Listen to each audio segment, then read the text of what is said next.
Attention goblins, monsters, and mortals. Our featured showcase is about to begin. Attention, goblins, monsters, and mortals. Our featured showcase is about to begin. Attention, goblins, monsters, and mortals. Our featured showcase is about to begin. For the optimum viewing experience, please restrain your emotional baggage prior to enjoying tonight's event. We recommend doing so with a relaxing scream into the unctuous void of interstellar space. To restrain your baggage, we've provided a complimentary connection to a fortified galaxy courtesy of the unyielding passage of time. Your 13-second connection begins in 3, 2...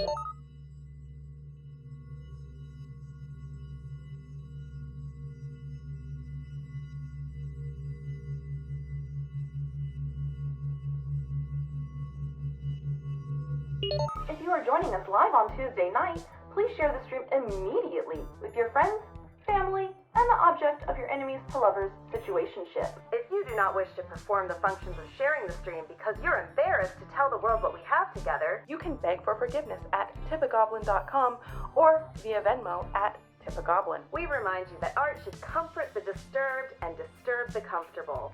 Tampering with, disabling, or destroying your connection to the core of your empathy is prohibited by laws of the demi-plane. If you have any questions about our showcase today, please don't hesitate to ask one of our moderators. We hope you enjoy your time in the place that isn't a place.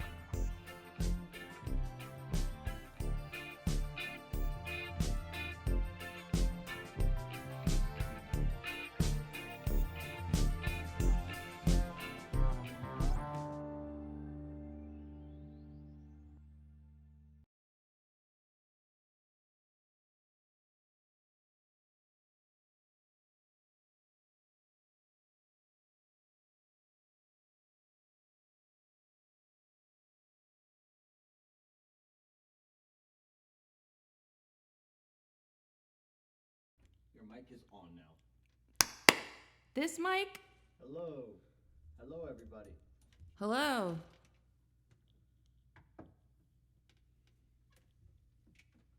This mic is... Oh, you turned it on already. Yeah. Let me go get the iPad real quick.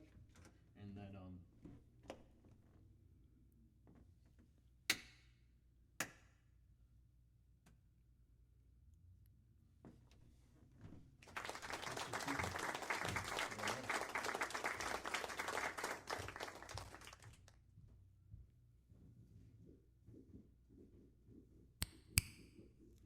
I heard it making a little bit of a noise, but it might not be. Okay. Oh, you can't really see my crown against the background. That's unfortunate. It's episode 75 today, and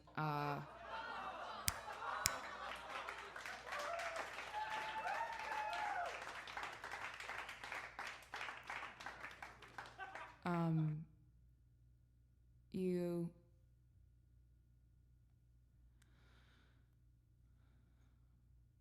brain in space, cannot think, brain in space, been trying all day to do think, it is not working. This is truly, I am not prepared for this show in any way. I have practiced my music, which is more than I've done a lot this season. We didn't take any of these spider webs off, as you can see.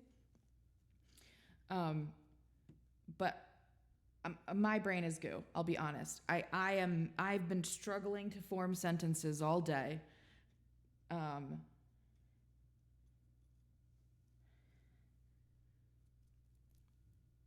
What was my point? Shit. The crown. You can see.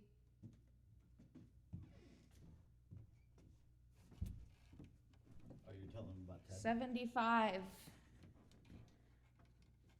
75 episodes. Why is that up there?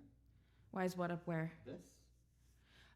I'm moving it. It was in the wrong place and I'm in the process of moving it. I thought you had already set this stuff up. My bad.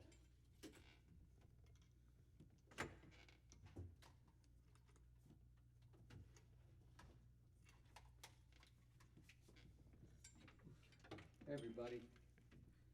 Sorry, we're Don't apologize. They knew what they were getting in for. This episode wasn't supposed to happen. This episode was a figment of my imagination that I was like, will you give me some money for a new computer? You'll get another episode. I did not promise the episode would be of quality. I did not promise I would form coherent sentences. I need you to grab your instrument. Which... Doesn't matter which one. So I can adjust everything. So they're seeing the behind the scenes. This is what happens before every show. This is normally done during a test thing. Back this up some. Well, I know that you were going to come kind of be next to me, so I didn't know exactly where. Oh, yeah, I'm not worried about that part. Okay. I'll get to that.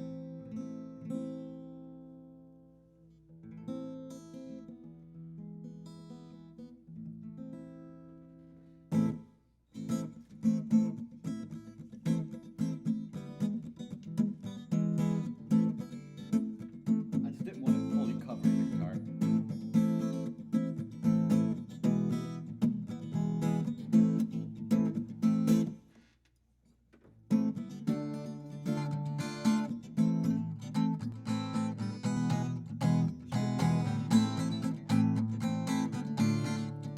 Hello?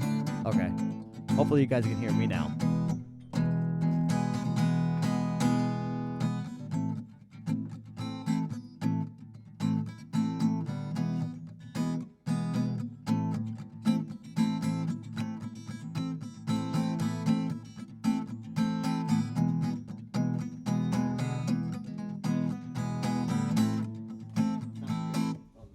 Sound good to you?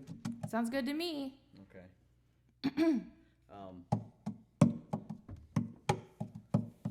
Whoa, don't watch out. Yeah, with I your- realize that now as I was going to say, you just. I wanted to see how close Jesus. I could get to you. Mwahaha. When I come to stand next to you, I'll just turn the camera a little bit. Because I don't want when you're singing to be off kilter. Gotcha. That or I just Of course it was a brainbuster tea. We're staunch supporters of fully gimmicked in all their forms. Maybe you'll even see a cameo from one of them tonight. Nope. Ha. Hee. I appreciate that you put this on here. Yeah. but I'm gonna put it on the iPad. So Oh, sorry. No, you didn't do anything wrong. You did the right thing. I'm not calling you a liar. Just don't lie to me. I'm not calling you a thief. Just don't steal from me. I'm not calling you a ghost. Stop haunting me. I love you so much. I'm gonna let you kill me. All right. I think my camera's set up. I think your camera's set up. I think all the audio's working. Everybody seems to be able to hear us both. Audio's working. How's everything look to all you guys at home? Looks really dark to me. That's not on my face, that's why. No. It's a little better. And yeah.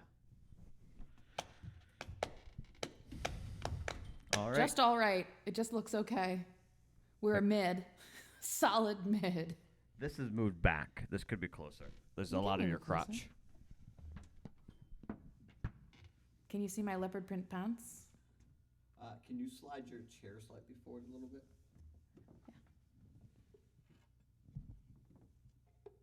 And I think that's part of the reason why the light looks so far away from you and stuff. And you're a little closer to the... It's a little bit. Now there's more light on you. All right. All right.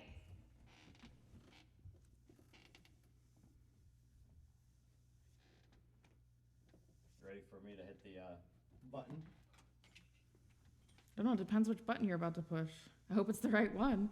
I hope it's the right video loaded into the button I'm about to hit. Me too.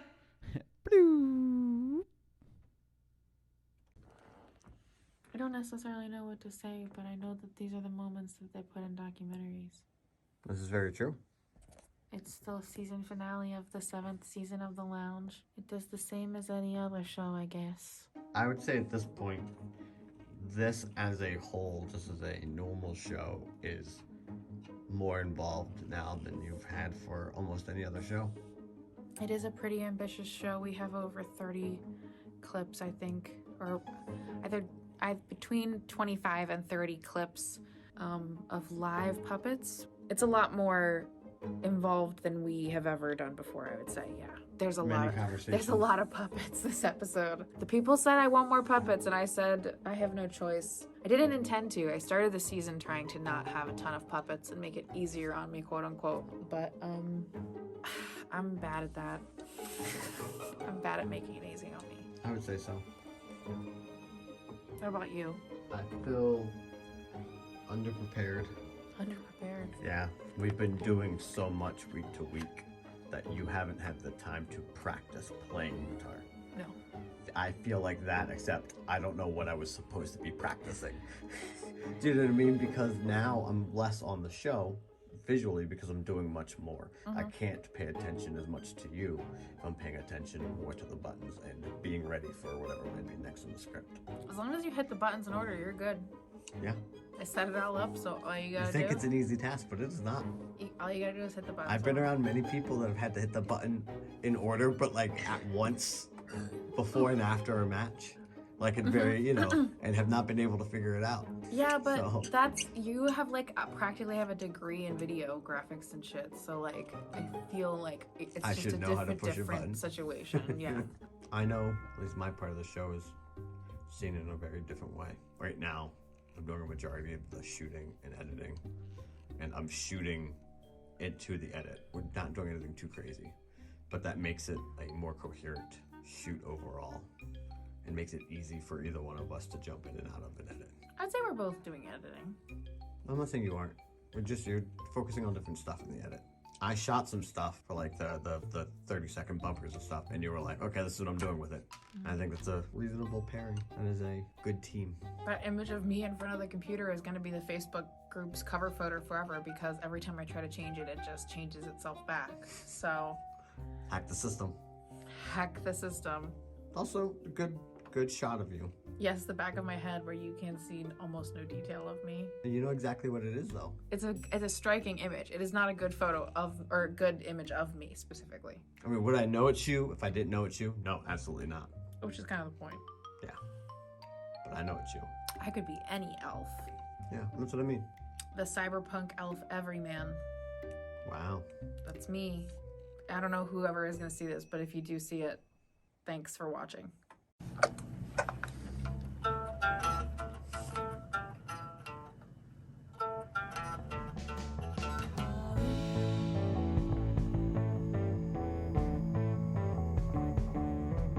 I know of a place that isn't a place, it's a liminal digital cabaret.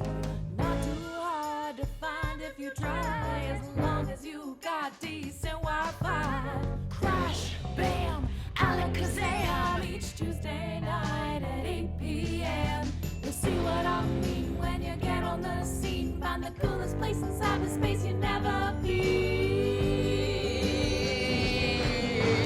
You are lost and you wanna be found. Come on down, come on down. If you're looking for that brand new sound, come on down, come on down. If you need someone to pick you up the ground, come on down, come on down. Don't care if you lose it, just gotta get through it. It's more than just music, it's the lounge. It's more than just music, it's the lounge.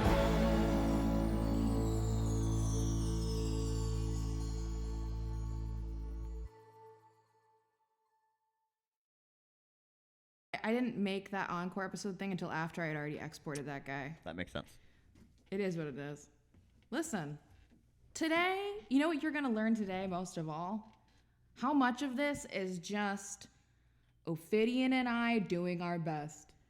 I know that you guys, you're used to a certain level of product at this point, and you hold us to the standard of our old work and whatever work we're currently making, and I appreciate that.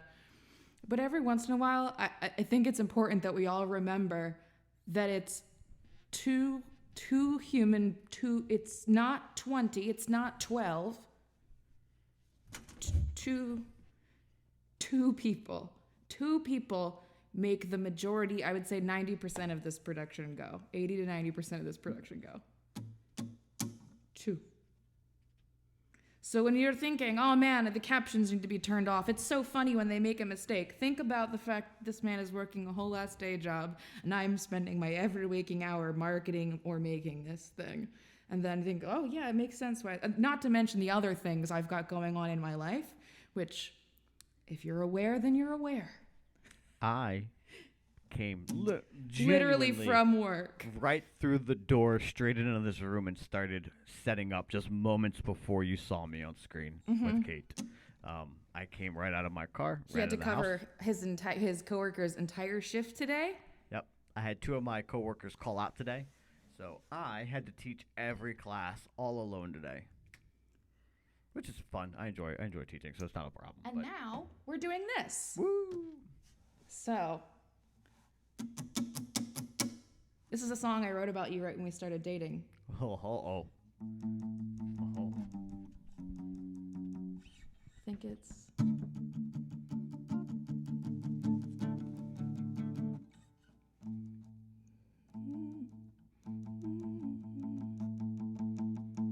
It's called...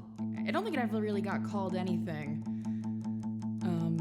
Tonight, the gimmick is that I'm doing all unreleased or unrecorded music. So this is a song that I never released. I wrote, I think, less than 6 months into our relationship. It's stupid as hell, but I did it. I need to know, I really need to know right now if you're ready to go, or if you wanna get the hell out. It's too high for me, hold on. I need to know. There we go. I'm not 21 anymore.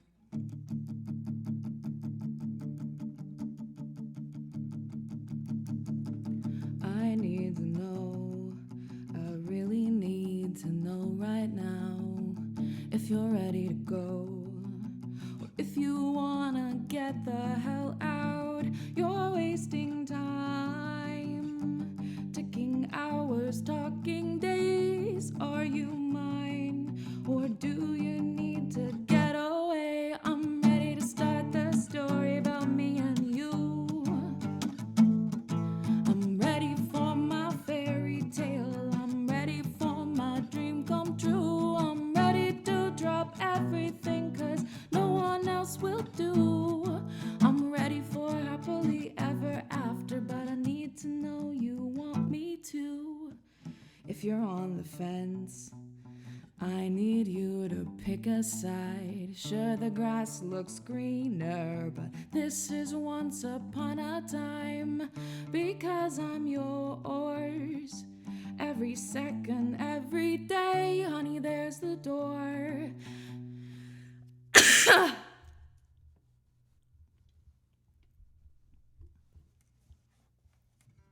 If you're not going to stay, I'm ready to start the story about me and you. I'm ready for my fairy tale. I'm ready for my dream come true. I'm ready to drop everything, 'cause no one else will do. I'm ready for happily ever after, 'cause I need to know you want me to. You're not perfect, baby, but you are perfect for me. You aren't Prince Charming, but God, I love our chemistry. You're not perfect, baby, but you are perfect for me. You cannot save me, but you're the one who sets me free. I'm ready to start the story about me and you. I'm ready for my fairy tale. I'm ready for my dream come true. I'm ready to drop everything, 'cause no one else will do. I'm ready for happily ever after, but I need to know you want me to. Shane, you have heard it because you have been around forever, and it was released on my YouTube on ukulele back in 2012. Like for a millisecond. I think I privated the video by now. Very pop punk. Like the way you just sang it now. I don't know if that was the original intention. I mean, it was me and a ukulele. I can't help the way I am, dude. I can't help who I am as a person. Who I am as a person is like, well, to be fair, we have been kind of like, maybe we were gonna date for like 2 years. So it's not like I was like, I just met you. We'd known each other for a while. Yeah. And it wasn't like I was like, I just met you. We're together now.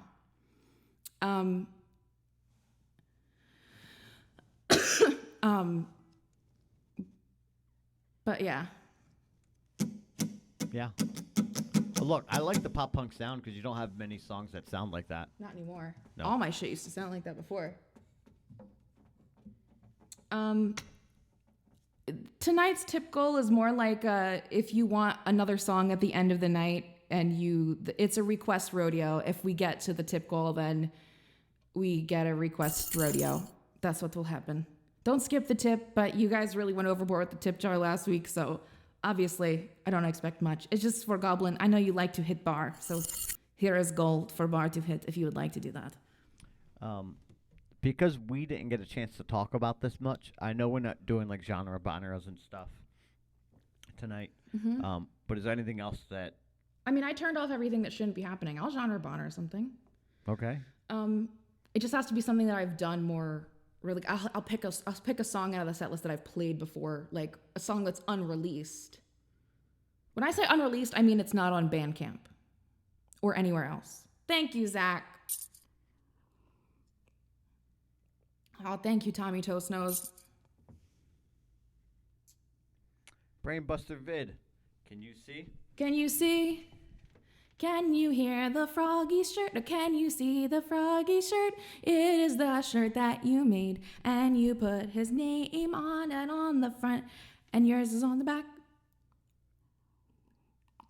I am a very good frog employee. All right, so as you know, tonight it's a Q&A about the season.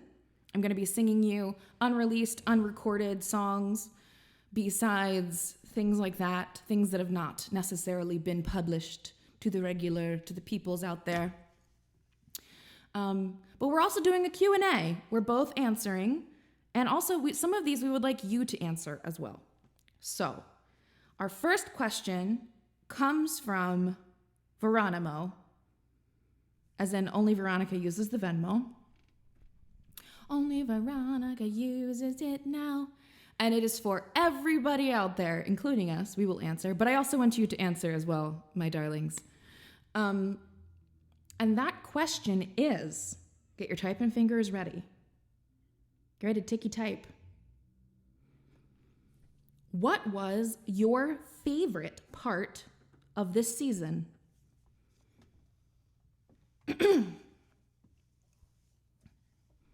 What was your favorite part of this season? I would like you to answer this first. Me? Uh-huh. What are you doing? I'm setting us up for success after the show's over. Oh, you're ordering us food? Yeah. Nice. Because I didn't get a chance to do this earlier. Well, if you're not gonna... So, no, I mean, that's fine. I'm just pulling it up to remember to do it. Okay. My favorite part of the season, I think, has to be...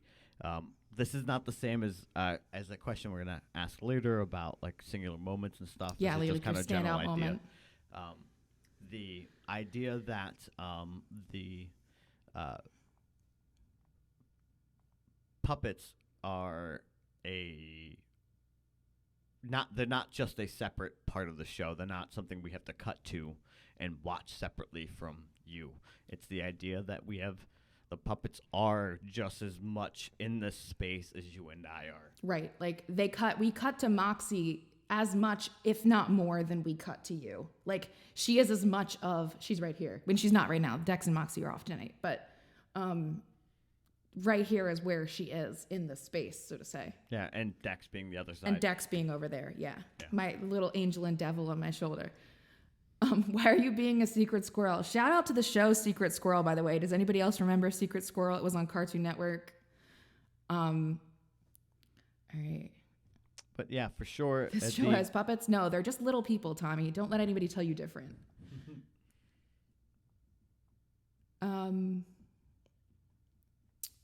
I definitely love that Moxie yelled at me for cutting to her as well.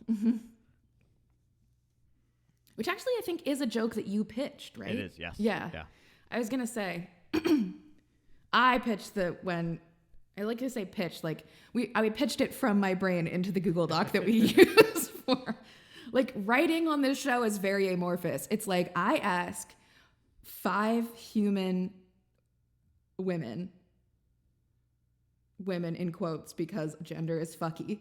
I ask 5 human women if everything I'm saying is insane, and then they suggest things that sound more or less insane, and then those things go into my brain into a shredder, and then the shredder gets ground into pulp, and then that pulp is made into paper, and then that paper is what the script gets written on. But I believe that you can see I think everybody, you can tell where they, like, everybody on the crew can tell, like, what they had a hand in. Are we human? Are we women? Are we not men? We are Devo. My favorite part of the season, I'm trying not to think of the same as my standout moment. You said it last night when we were talking about what questions to do, which is the kazoo floating around on screen. The kazoo being now a character in the show. Like, the kazoos. Yeah. I did not realize this, but a few days before the finale, Frog turns to me and is like, "You realize that you just wrote like a 6-episode arc explaining the sentient kazoo, just to explain the sentient kazoo." It didn't start off that way, but the season definitely ended up being the backstory to why there's going to be a kazoo from here on out. Why there's going to be a flying kazoo. Yeah.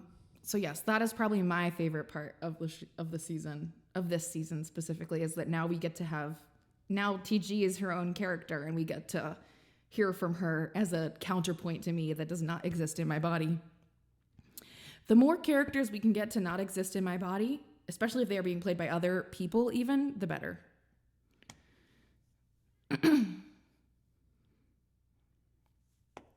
The backstory, aka the Twin Peaks season of The Lounge. I get compared to David Lynch a lot, and I do not watch David Lynch necessarily, so I don't get the reference. I get the visual, like, I believe that we are visually kind of in the same language, but I don't know what you're talking about. I know that people talk backwards. I know that Laura Palmer is killed, and that is everything. How's Moxie? Moxie's great. You can ask her on Twitter. If you want to know how Moxie's doing, you should send her a DM on Instagram or on Twitter. She is always happy to hear from people on social media. Okay, speaking of the writing process, do you want to read the questions? I'll read the questions. You can read the question. So this question comes to us from 𝙴𝚒𝚒𝚘𝚍𝚎. 𝙴𝚒𝚒𝚑 McTaffy asks, is the show arc planned before the season, or do you plan a few episodes and then see where it goes? So as you saw in that opening video, you saw a draft of the first episode of the show. This season specifically, it was like kind of a combination of both. Last season, everything was done a little bit more off the cuff, except for the pre-scripted like bits that were in the non-musical segments, because we were treating them as like acts in a variety show. It would be like the videos were a segment, and then the music is a segment, and the videos are segment, and music is a segment, like kind of like keeping them in disparate places. So the show arc for this season started being planned in May, but around end of July, I kind of like woke up from a fugue state and was like, wait a minute, never mind. I don't know what I'm talking about. I'm being overly serious, and I need to. The Goo Crew talks a little bit about this later in the, you'll see during their interview. But it was going in a totally different direction. It was very like self-serious and a little bit more like it was basically as if the ritual scene was not a joke. Like the reason I think the ritual works is because at the end it is revealed that the pumpkin spice latte is like the evil thing, and that's like a punchline to this extremely self-serious, melodramatic, overdone sort of like thing that's happening. And I realized that without the humor in this show, it kind of loses its bite. Like it's not as interesting, I don't think. Tommy Toast knows you better stop it with like that narrative, or my borderline personality disorder is going to start agreeing with you and be like, yes, I'm two different people now. Well, to kind of piggyback off of that, the thing that I enjoy from content, I don't like. There's a place for it, and we will both watch it, but we don't consume content that is realistic, that is real life. Like, an example, I don't play military games. I don't want to shoot real people when I play a video game. You want to shoot aliens and zombies and I want to live in a fantasy world. I want to be completely removed from what could potentially happen in my real life. And I feel like it's the same with movies and TV shows that you and I consume. Outside of the occasional things, we're looking at documentaries and stuff. So Green Ant! Oh, hey, Green Ant. So, we were talking about you earlier. Yeah, we were. All good things. Anyway. So being in a position where we could create a show, I think that idea that we're moving in a direction where we're being a bit more serious then felt a bit too much like it was moving into... We're being like dark, realism. gritty, Christopher Nolan, reality. This is the reality. It's not fantasy, it's reality. And it's like at a certain point, your science stuff is like it's just magic. Yeah. Like Inception is just like a fantasy movie, but because everybody's in suits, we're acting like it's not magic what they're doing, but it's fucking magic. Yeah.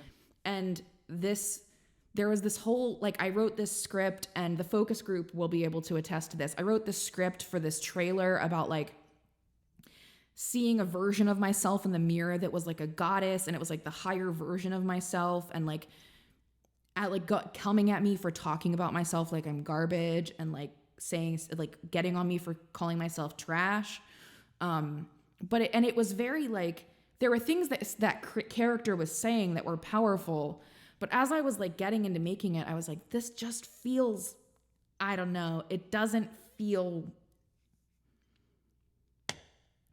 Where's the wink? Where's the look into camera? Where's the like? It was too serious for the budget that we had. You know what I mean? Very you can't funny. Be that self-serious when you have no budget and everything looks the way that it does here. This is not a crack. Honestly, Holly, it was Goblin. It was Labyrinth. I think Labyrinth is not a very funny movie. There's like very little about Labyrinth that it takes itself very seriously. That's honestly like there are things about it that are goofy and silly, but it's actually like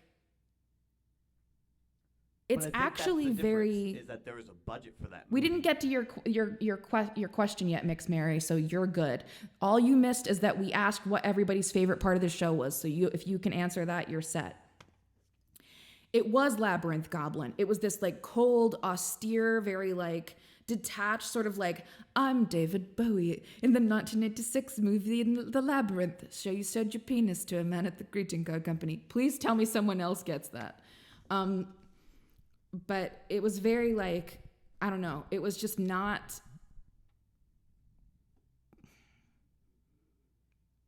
Yeah.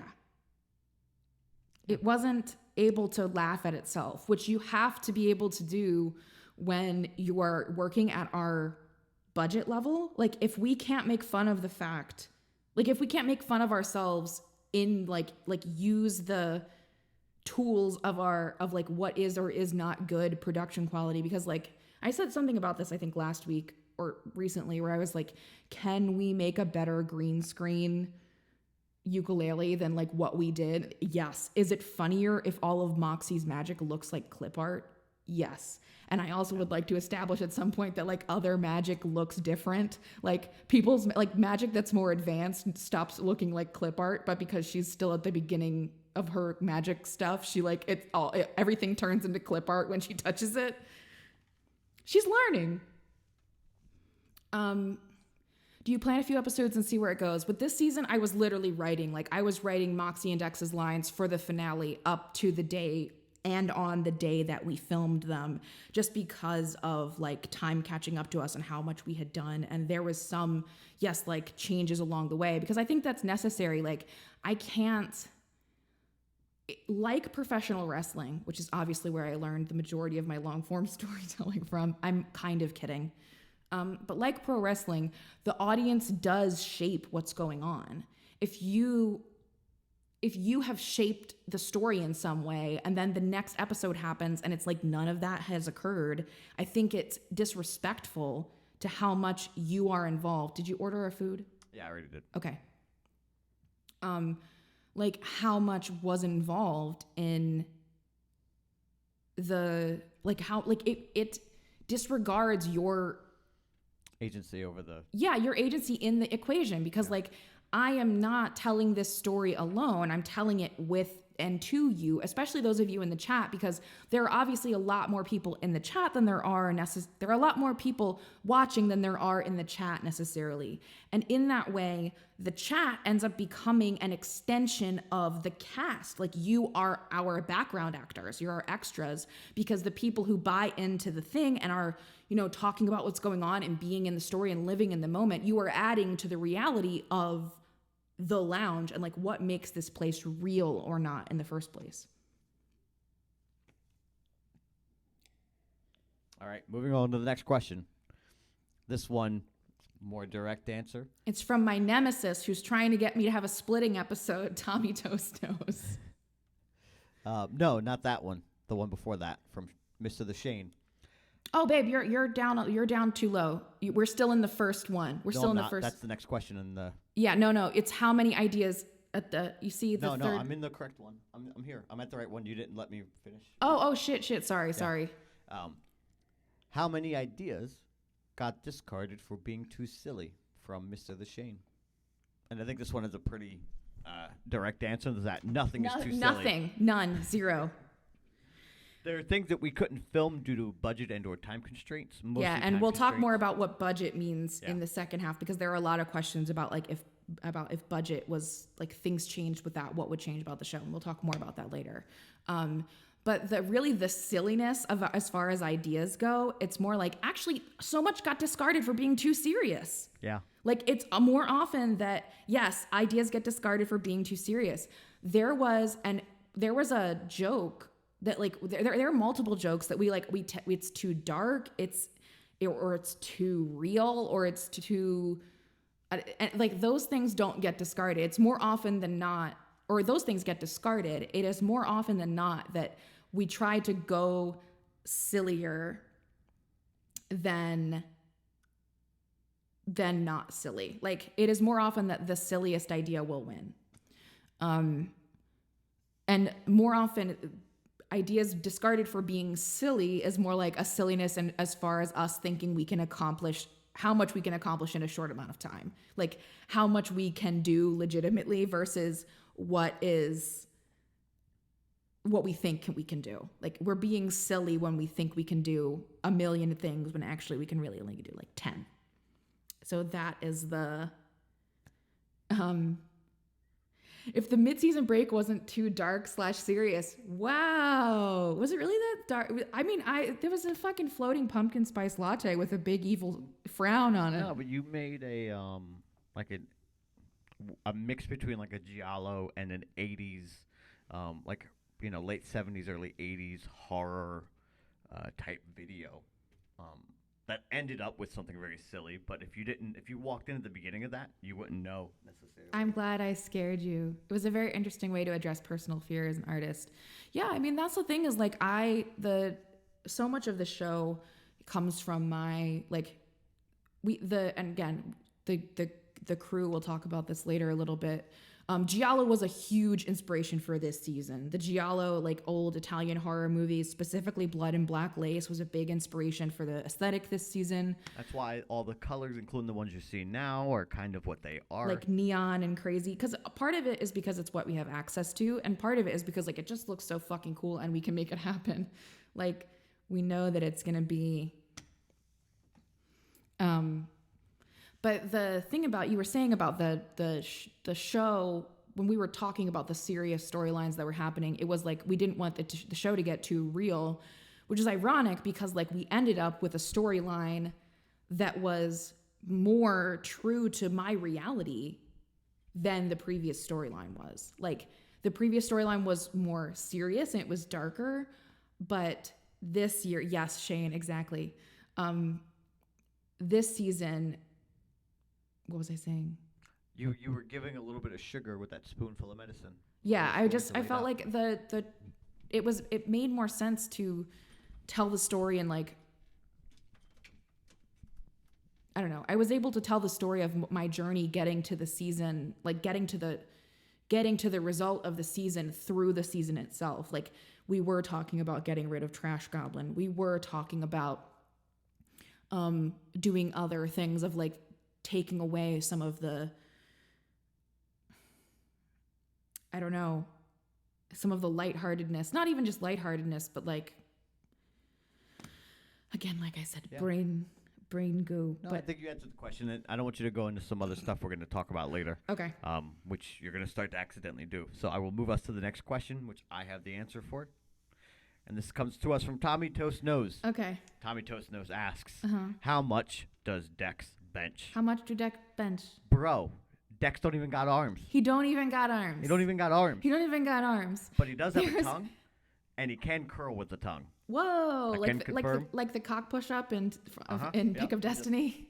And then lift it up, and I can. That's how he gets to. That's how he does stuff. He does everything with his head and face. Yeah. That was the most wish fulfillment thing about PWG was giving him arms. There was a line in one of the segments between Moxie and Dex where he says, "You don't even. How are you gonna fly something? Like you don't even have wings. You're just little." And she says, "Like yeah, well you don't have arms, so shut up or whatever." Like I don't remember Moxie's line. And Ophidian and I had this conversation where I was like, "Is that ableist? Is what Moxie's saying ableist?" And you were like, "No, he took it there. Yeah. He's the one who went there." Yeah, she needs to be able to snap back at him. You know, because that's the dynamic. Yeah, they're between those two. siblings. Yeah. Like they need to be able to have that back and forth. Yeah. Yeah. So he's getting buff. His tongue is getting real buff, guys. I think that brings us to our next song. It does. This next song is a song I wrote for last season of The Lounge. That's not it. Where are you? Oh no. Are you in one of the other places? Shit. Sorry, I thought this was already done. I did the other ones, but not this one. There we go. I don't think I know this song. I might, but I'm gonna tune really quick. I don't know it by its title. Oh, excuse me.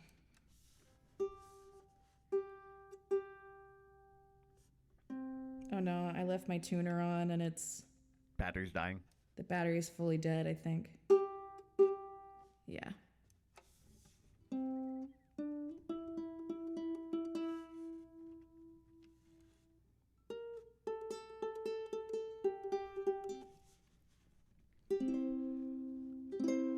This is a song I wrote for last season of The Lounge.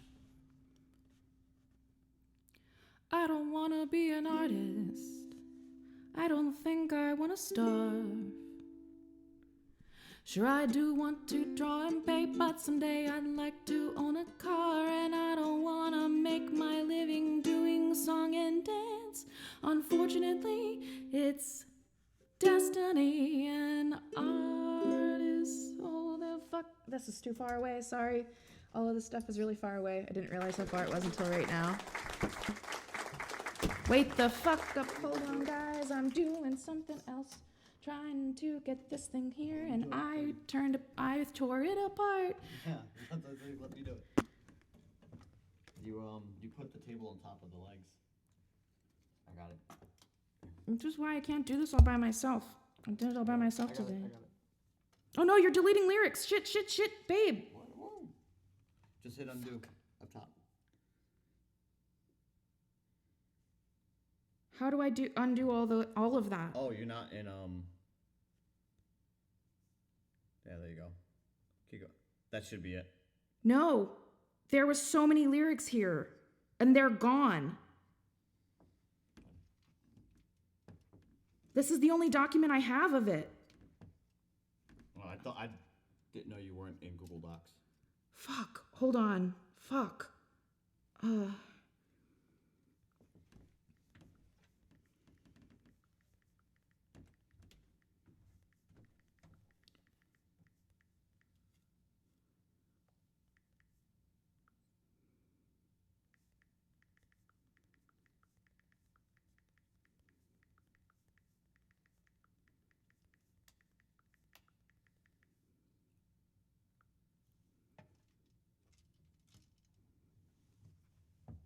Okay, I think that was it. Well, it is now. It is now. There's no Control Z on an iPad, Dizzy Hellfire.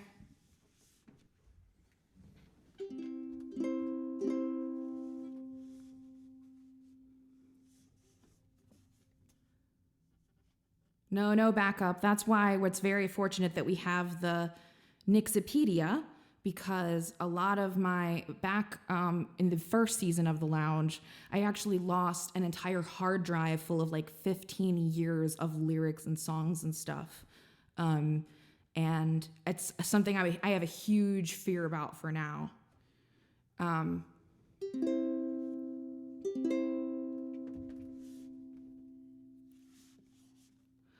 I don't want to be an artist. I don't think I want to starve. Sure, I do love to draw and paint, but someday I'd like to own a car. I don't want to make my living doing song and dance. Unfortunately, it's destiny, and art is who I am. I don't want to be unique, no. It'd be nice to just fit in. To be comfy in my status quo, what it would be to feel akin to the average Joe who, don't you know, turns his work in on time. Unfortunately, it's destiny, so the artiste am I. I'd love to have a 9 to 5 I'd trudge through every day, cursing my boss for keeping me criminally underpaid. Maybe if I was normal, I would finally be free, 'cause every year the government would send a check to me. I didn't mean to be creator. I didn't mean to tell a joke. At some point I had to admit my plans for life went up in smoke. I was cursed to make my living selling what I make. Unfortunately, between you and me, I think destiny is fake. At first I thought that I was gripped by the siren song of fame, that I just wanted the whole world to remember my name. Or is it that I want to lie to everyone I meet? When someone asks what I do for a living on the street, I don't want to be an artist. I don't want to feel the pain of failing at something that you care about, publicly admitting shame. I just want to make things I like and do nothing else at all. Fortunately for you and me, artist is what that's called. Unfortunately, between you and me, artist is what that's called.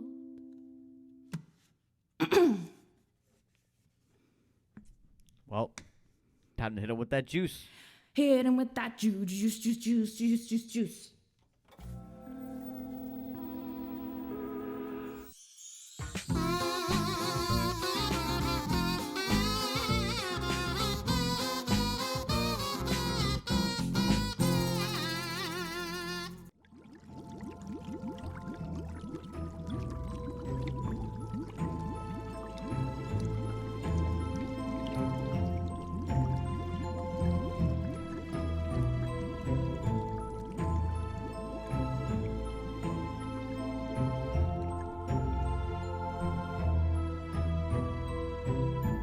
Hi, I'm Marisha Ray, and this is Critical Role.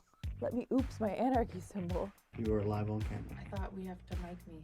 Oh shit. It's your chance, do your dance, it's the Space Jam. Alright. Obviously, I'm not gonna be waving my arms around this quite this much, but You'll notice a short series of numbers snuggled up right. You'll notice a short series of numbers snuggled up. You'll notice a short series of numbers snuggled up. Notice a short series of numbers. You will notice a short series of numbers. This collaboration has really helped me grow as an artist. Oops, my anarchy symbol. It just fell over. Unfortunately, the way it was set up, I had to yank it really hard. I don't mean like, but like you have To lurch forward. Choose wisely, like that. Okay. You also didn't press play on the screen. at all. No, we're gonna have to re-record all of that. Yeah. Babe, that was so good. It flew. The second I start shooting them. Didn't hit at all. And you can earn more by subscribing. Subscribing, cheering, or gifting subscriptions to other creatures out there watching. This is me doing something that's vastly too big for my britches yet again. Just that's what it feels like. I'm probably gonna cut half of this, but I would like it to be there. Goblin, I'm helping. are you helping? Whoa. Whoa. Whoa. The first part of me is just me dancing around like a dumbass, but I think I got it. To all those among you with Amazon Prime who want to contribute but can't spare a dime, your Prime account links to a Twitch in the snap, and you could subscribe without spending your cash. It's easy and simple, just a few clicks away. So just support by subscribing today.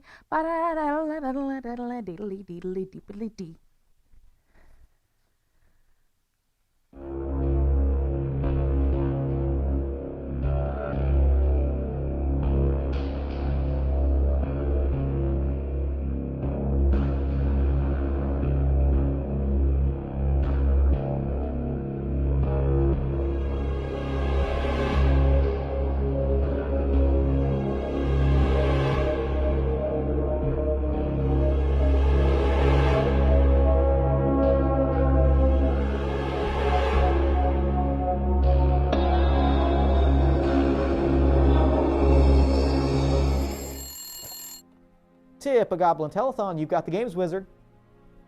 Alright, so you whisper the magical words. The doors to the dragon's lair open, and there is a rumbling beneath the pile of gold as a fierce roar fills the room.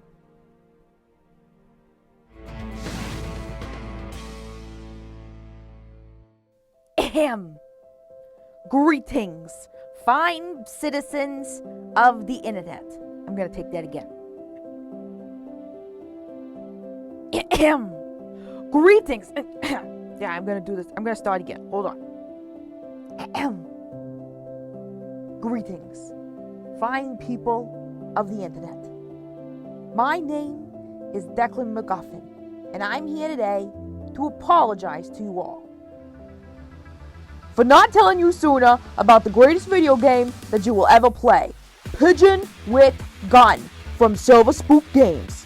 We've got guns, we've got tanks, we've got political commentary. You even get a chance to take down the Valentine villain Danny Cutie himself. Can he do a kung fu kickflip? What do you think, bird brain? Do you do it wearing sick boots? You tell me.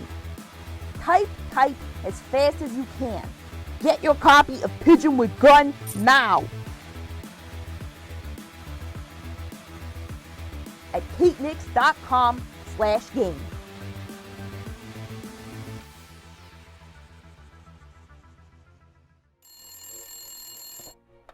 Tip a Goblin Telethon. Okay, so the dragon roars back, rears back its head, and a wave of fire fills the room. I am going to need you to make a saving throw.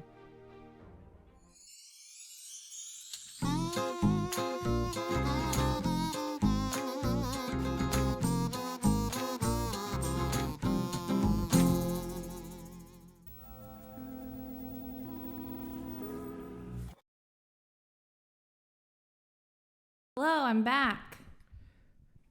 Hello, Raiders. We've come back for you, baby. We're coming back for you. Welcome, Raiders. For those that are joining us, let me turn on my camera. Turn your camera on. There you go. For those that are joining us for the first time, it's a strange one to join us for. Yeah. This is our behind the scenes episode where we're showing outtakes and behind the scenes footage of how our show functions and answering questions about this past season that just ended. And I am playing songs I have not yet released. It's all secret behind the scenes things.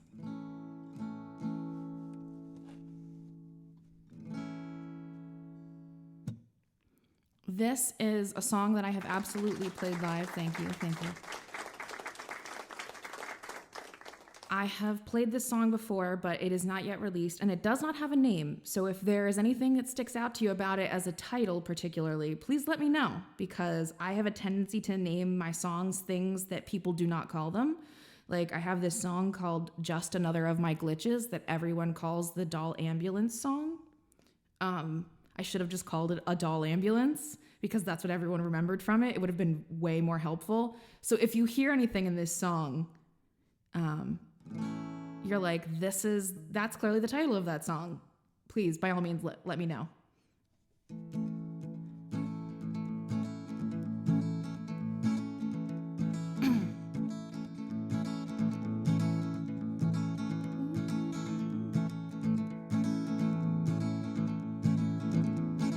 I'm never safe.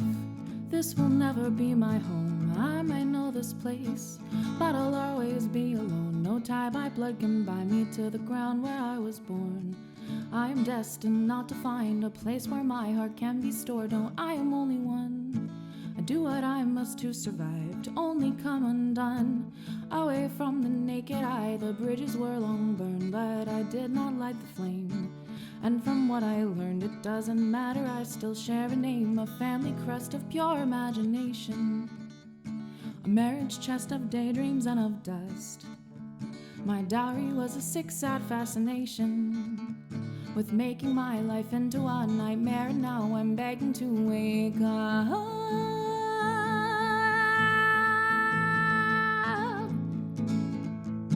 You want to protect those who hold our secret shame, or maybe you detest me because I'm stuck here being soft and strange. I couldn't fit the guidelines I drew on all the walls. No, maybe you'll admit that only I was here to catch me when I'd fall into our family crest of opiate addiction, our marriage chest of ignorance and blame. My dowry was more of an affliction. I'm living in a nightmare, and the monsters are the men who bear my name.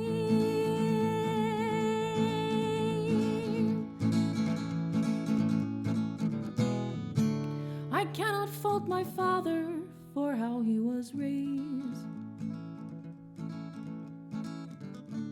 I cannot fault my mother for how she spent her darkest days. I cannot fault my brother for the path he chose to pave. But as much as I love them, I must plan my escape. If you want to stay, but I will flee this cage. Now I must build a place. The reason this foundation stands is because I had faith, trusted myself, stuck to the plan, and now I'm flying freely. My feathers made the nest. Whether I fail or I succeed, I know that I have done my best. Da da da da da da da da.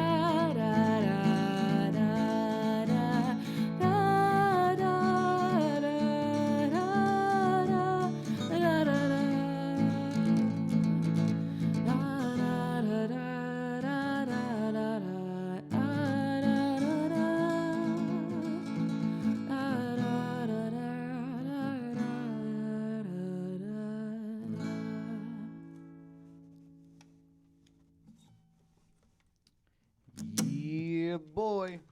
American Girl is a great name for that. Tommy Toast Knows, you might have done it. I don't think I would call it American Girl 2020, but American Girl is a great name for that song. Thank you, Silver Spook. Thank you. So, also, because I have the American Girl teeth, I could do like a photo shoot where I'm in the American Girl doll box and like surrounded by tissue paper. Do you know what an American Girl doll is? yeah. Do you remember their teeth looking like this? I don't, but I have an American Girl doll mouth. My mouth looks, listen, I was proud of it as a child. I was proud of my American Girl doll mouth. I was like, I have the same mouth as these bitches. This is me. Me and Molly, baby. We're tight. We're like this with our glasses and our buck teeth. I got so bummed. Not to talk about She Who Must Not Be Named and the book series that is now officially just a piece of fucking capitalist propaganda trash that none of us want to deal with.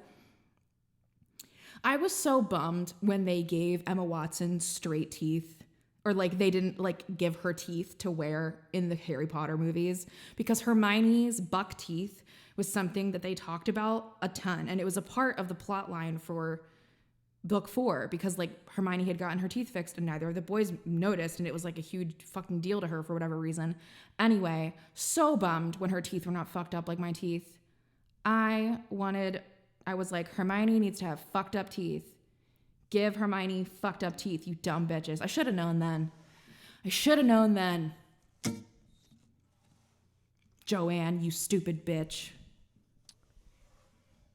All right, then. So, I'm going to ask this question first. Okay. Oh, right. We ask questions. We answer questions on this show. Yeah. So I'm going to ask this question first and come back to it just to give you guys time to answer. All right. Oh, right. So I'm skipping ahead one question. Oh, do you think that's a good way to say what I was trying to say last night, by the way? About what? The question for everyone. The one at the top for everyone. For the question that's in bold. Oh. Yeah. Yeah, for sure. Okay. Because that's the question to everybody. So this is a question for everyone. What moment showed you the lounge was a can't-miss experience? Yeah. Why'd you come back? One more time. Why'd you come back? What moment showed you the lounge was a can't-miss experience? What made you go, more of this, please? More of this. My Tuesday nights are spoken for. So, now that question has been dropped out there, we're going to get to something that is super important. The most important question that'll be asked tonight. Mm-hmm. And that question... This is the one that everyone is waiting to learn. That question is, from Mr. The Shane, where did you go on the mower? He's referring to the segment that plays during the juice where I'm riding a lawnmower. Mm-hmm. Now with, dead bodies laying out everywhere. I'm giving people a second to catch up to what's happening before I answer. Okay. But where I went, that's a great question. Where did I go? Where did I go on that lawnmower? I could have gone to many places, but there's one place specifically that I went. And that is... The end of the street? To work. I drove to the end of the street and drove right back to the camera to continue working. Mm-hmm. I drove down to the end of the block and turned around to go to my job, which at the time was filming the lounge. Filming the lounge.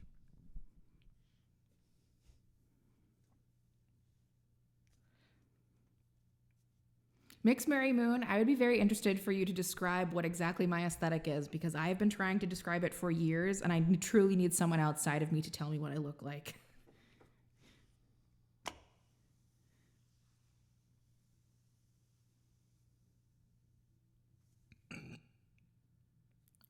The demon hell themed episode. The summoning. Oh, okay, yeah. Yeah. I missed some of those. And that, I think, we'll talk about it maybe later, but I think that the summoning is going to be an event style that does continue to exist. I think that this show, the lounge and the summoning, are going to remain two different events on katenix.tv, because now that we have hashtag katenixtv /katenix.tv, I feel like I can kind of it's under our umbrella. We can do whatever we want. So the lounge is going to remain these high production episodes with specific sketches and a storyline. And then the summoning is going to remain the summoning. It might be renamed something else. It might be Lounge Low Key or something, but the other style of show being a request show where the mischief flies free, reusing the old video segments in the juice so you can yeah. Yeah, I think this kind of ties back to something that we said earlier, and I'm not going to press too heavily into this, but Press. what you just said, Dizzy Hellfire, was needing someone to tell me I would be okay during the pandemic. I think that idea, that sentiment of wanting to have that experience with another group of people where you didn't feel like it was super serious and you can laugh and kind of forget about what's going on is why we didn't stay with the super serious theme. Yes. That we almost pivoted into for this season. Yes. Is that ultimately the way that you feel, not saying it's the same as everybody, but there's still there's a shared ideology there from all the viewers that watch this. And it's not that it's fully escapism, because obviously we still do. Obviously, we wear our politics on our sleeve, and as the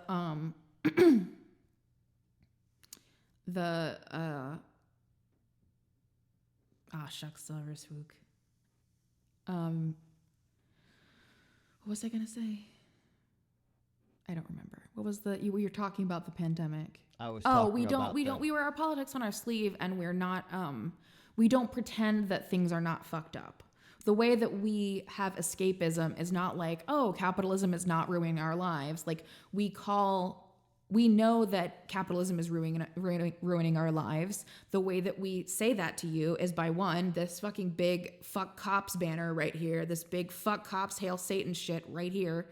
But also we do it by calling the tips capitalist validation units, because I think it reduces not that obviously tipping is a huge boon to us and it is very important, but it reduces monetary, it reduces the value of like how much that means compared to being there. Like people who tip do not feel or are treated more important than people who just subscribe or just watch or just share or do all these things. Like we show in the way that we reference the way that we made this system, it says what we need to say. Like we understand that capitalist validation is not the only form of validation, nor is it the only way to show that you enjoy or support work.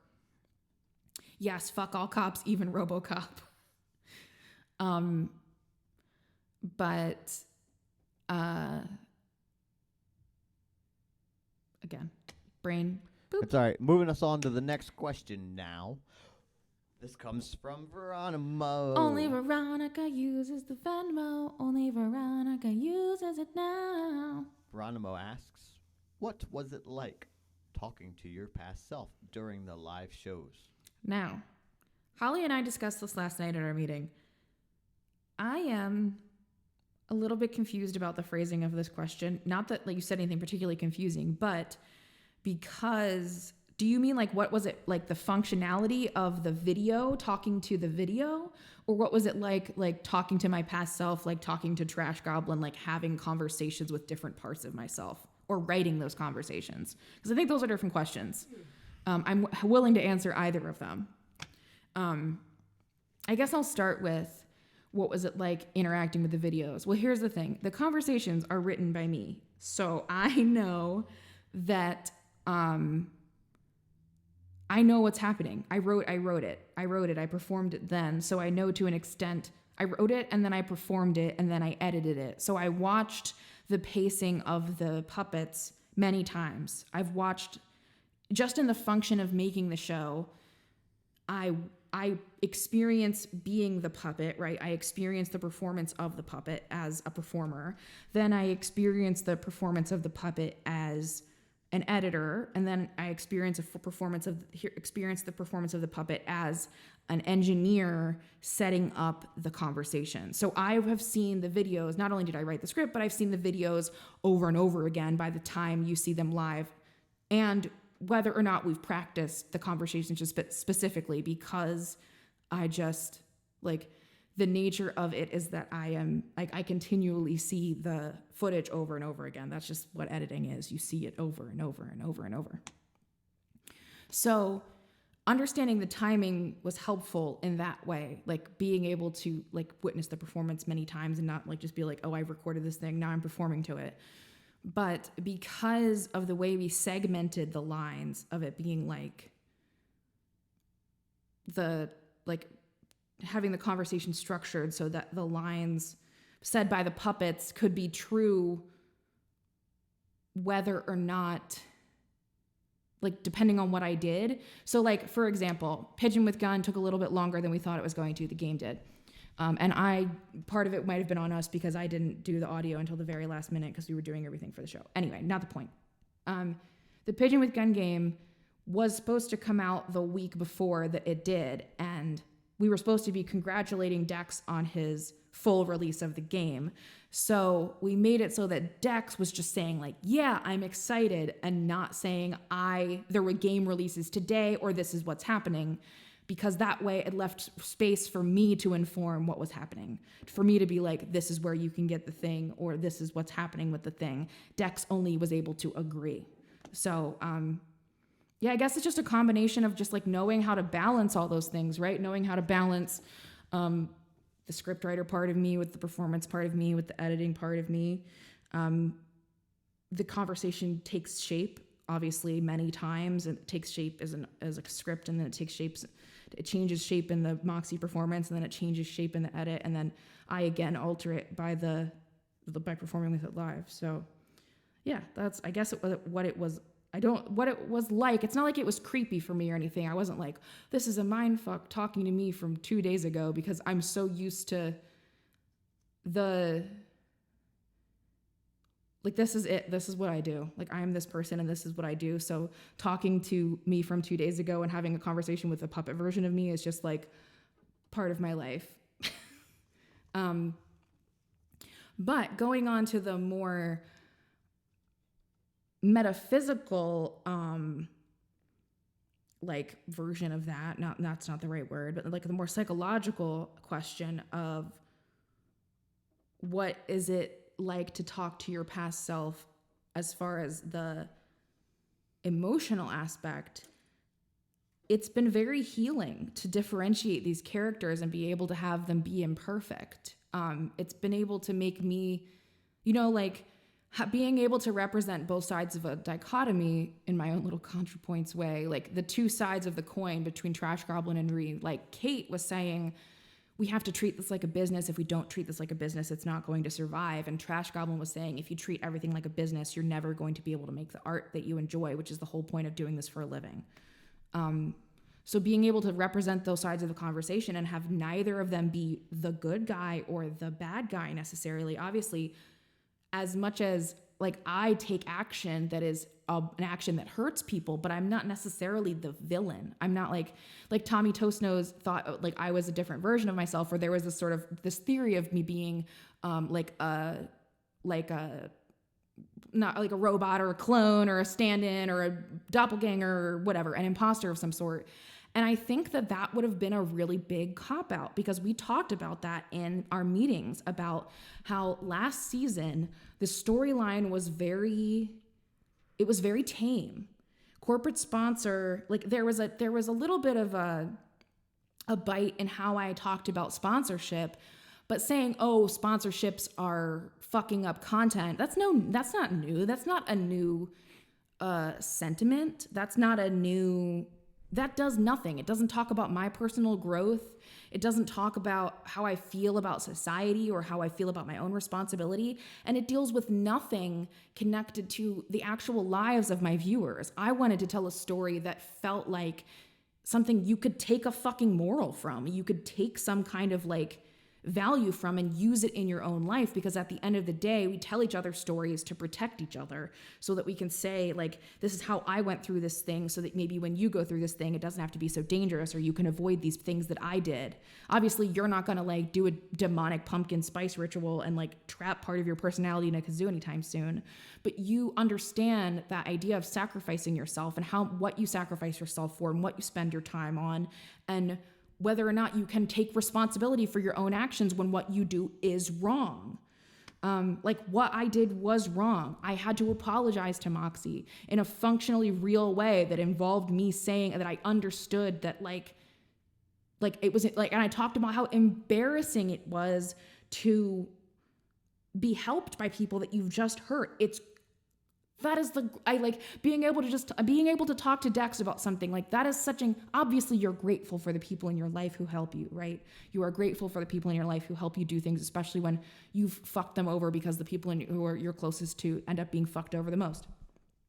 But being able to talk to Dex and be like, oh man, I fucking hate when people love me, and him being like, yeah, it's the worst. Because that is something Dex would say. It's such it's comic relief, but it's true, because it is the fucking worst.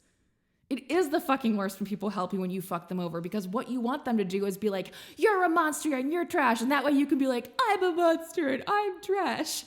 And you can fucking feel sorry for yourself and not take credit and not take responsibility and not move forward.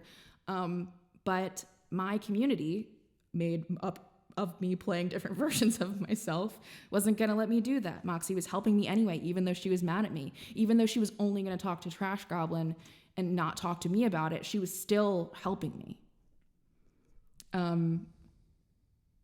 Well, that's the thing, is that is disappointing. And that's why Brambeline talks about it the way she does, because it is disappointing. It's disappointing to see me do that. It's disappointing to see me act like that. But the truth of the matter is that when you're friends with someone for a really long time, especially when you're friends with mentally ill people, which a lot of us are, let's just be real, a lot of us are mentally ill, a lot of us are neurodivergent, we watch each other make the same mistakes all the fucking time. We watch each other self-sabotage in the same ways over and over and over again. I've been friends with some people for a decade, and it's what's happening. It's what happens. I guess that clap is not working anymore either. I don't know why. It worked earlier. Who knows why? Oh, there it is.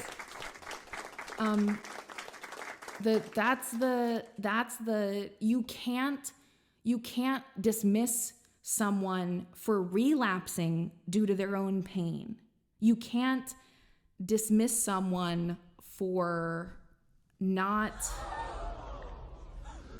you can, obviously, if you watch someone make the same mistake over and over and over and they aren't trying to better themselves, yeah, maybe don't keep that person in your life, because caring about people that don't try to help themselves is truly agonizing. But I needed it to be me. I needed you to see me do the bad thing, because that's the point. The point is that we do the bad thing. Dex is not just a fuck up. He's also someone who stands up for Moxie. Dex is not just a fuck up. He's also the one who stands up for Moxie. I am not just this benevolent performer who loves her audience and who can do no wrong. I'm someone who self-sabotages and hurts people that I love, especially as the character that's standing in for my younger self, because that's essentially why this feels like such a betrayal, right? Because you know that Moxie is little baby Katie Bird. But yeah, what was the actual question that I was supposed to? Oh, so that's what it was like. It was very helpful and very therapeutic. I even talked to my therapist about it, and she said that it wasn't unhealthy. She said it sounded very therapeutic. I'm sorry. I'm getting back. You always do to tell you my Irish potato. But yeah, that's what I have to say about that. That is what it was like. Well, you don't know. You'll never know. You either have to believe them when they say that they're tired, or you have to believe let me say this. I'll say it out of accent too. The question is, how do you know if someone is not helping themselves versus tired of trying because they are fatigued? Check your phone.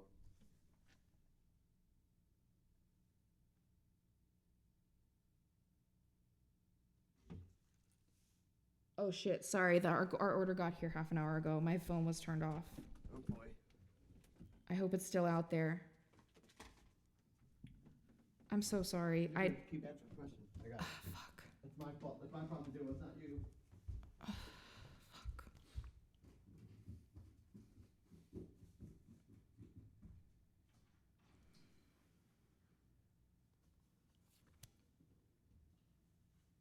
Trying not to feel super guilty.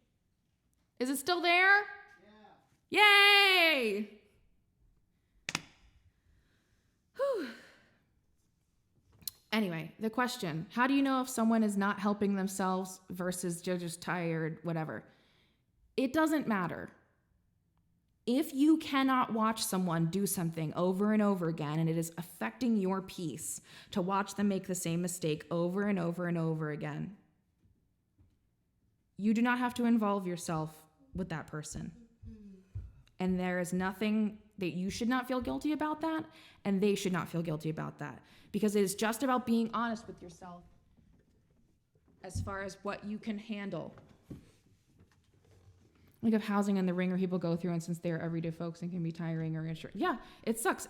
There's a lot of reasons why people will be tired, and a lot of reasons why people wouldn't help themselves. It is about your peace. The only person you can worry about is you. All right.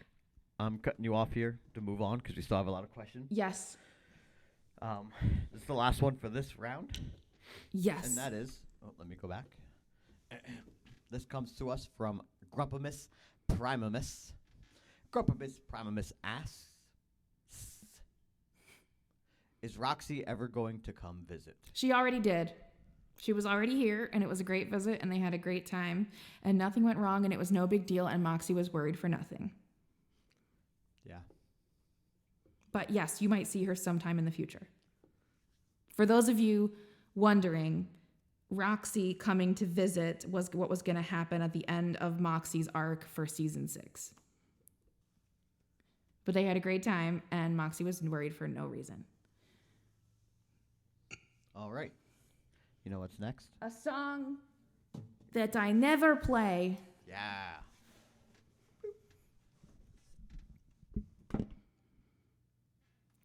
This song is called Guy Montag.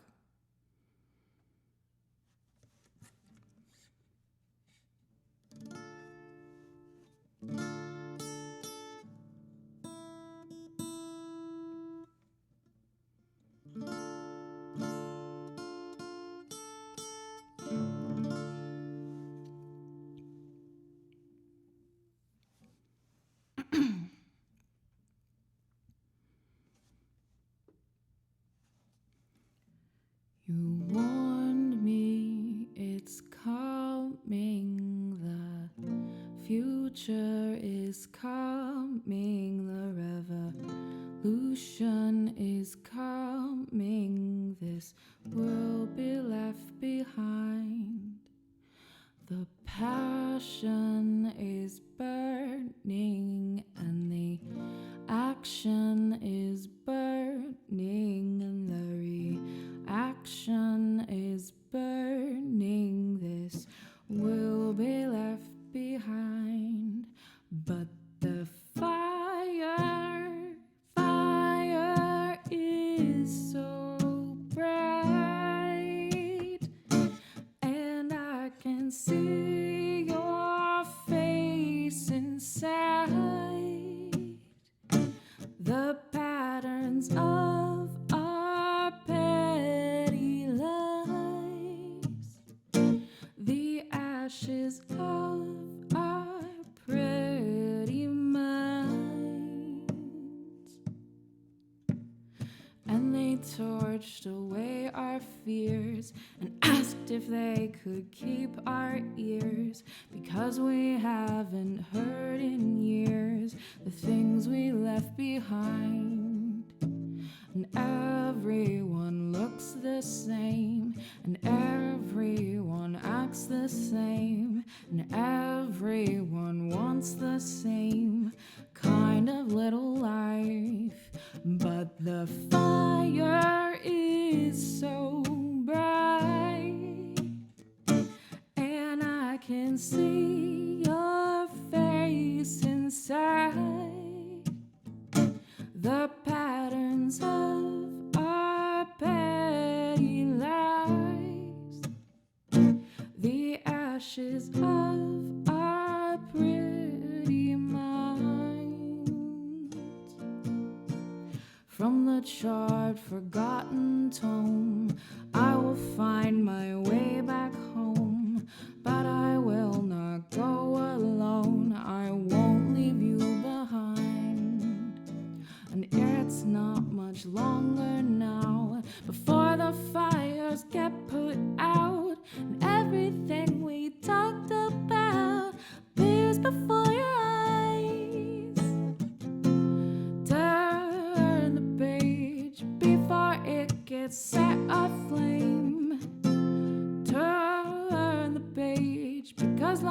laws we will obey. Turn the page, turn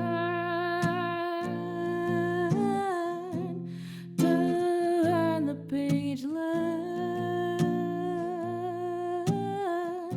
Was a pleasure to burn the page, burn. An appropriate dance party happening.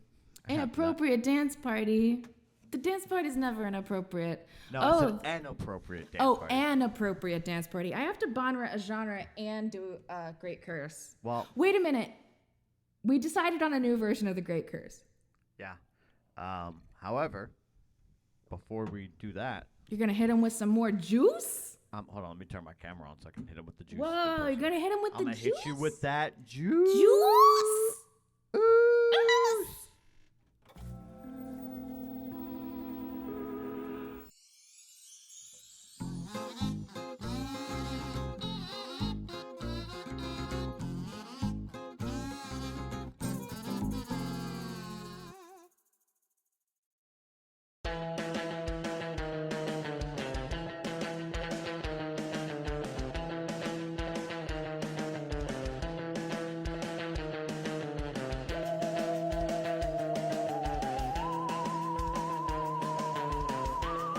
Stars. This is full-time comment section lurker, part-time game show announcer, and overall weirdo Zach Romero, here to talk about the evolution of The Lounge. In the early days when this production was first kind of coming together, I remember talking to other people about it, kind of describing it as sort of like, oh, it's this almost like a little internet coffee bar. But that seems like a lifetime ago now. It's no longer just like, hey, it's a song showcase for someone who's trying to, you know, garner a bigger community. It's a whole Faustian, David Lynch of Twitch sort of film showcase that is unlike anything else that I've ever gotten to see or be a part of. Hi, my name is Ellie. I'm Grace Briarwood. I'm Holly Argent. I've been involved with The Lounge since the days when you could find it on Instagram Live. I was on Instagram and saw her go live, and that was that. Holly had been dropping different links for Kate's stuff. I started moderating pretty quickly after she started. Every so often I'd be like, maybe I can drop a link. It led to me being in the Goo Crew. We are the moderators for The Lounge as well as writers and producers. When Kate started planning the very first Bardic Inspiration episode, that was my point of no return. The way that she wove the songs that she performed into the story she wanted to tell was beautiful, and I think it's just something that's been expanded on and expanded on ever since. Seeing the live show, the dancing, the puppets, I knew I needed more, so I joined the Discord. I was completely invested. My name is Shandy, and I was invited to become a part of the Goo Crew this season, and I brought the cafe with me. Nothing says Goblin Happy Hour like a tall glass of warm frog juice. My favorite part about moderating the chat through the shows is that I get to see everybody's reactions. Watching the reaction to the banishment ritual really stands out in my mind. You're all wondering, okay, wait, what is this ritual doing? What's going to happen? Watching everyone connect the dots, coming up with the theories. People just are willing to be like, yeah, it makes all of the sense in the world. I couldn't wait to share the trailers for the Hearth and Harvest Festival episodes this year. That was my voice being all creepy. I couldn't wait to see what folks thought of all the creepy little twists that were included in the marketing. Goblins are very clever. There is so much stuff, so many just like vibrant, exciting ideas. You toss around and like maybe it works, maybe it doesn't work. There was a spin-off kind of a mini show from Paranormal Pawn, had to get cut from the Novelty Hour. The Cursed Objects support group with haunted dolls and possessed jewelry talking to each other. I'm kind of sad that that didn't make it to air. If we get to make that, you guys are gonna love it, and I don't want to tell you too much about it because I don't want to spoil it. Maybe one day. This season, I can't think of anything that got cut, probably because anything that didn't get explored in the show got put into the Pigeon with Gun game. I mean, I think at one point we were even like, you know, I bet we could get Vin Diesel to do a cameo. He's a nerd. He'd totally be down for it. Really, you never know what the next great idea is. Even if the things that we write don't end up happening in the way that we thought they were going to. You have to say the most unhinged thing that comes to mind. It might be the spark for someone else's brilliant idea. I used to be kind of a my way or the highway person when it came to anything collaborative, but I found something where I was like, no, I'm gonna have to learn how to do this and build those skills in myself, and I'm a better person for it. I've really become more confident in my abilities, and I feel like I found my voice and a way to express myself.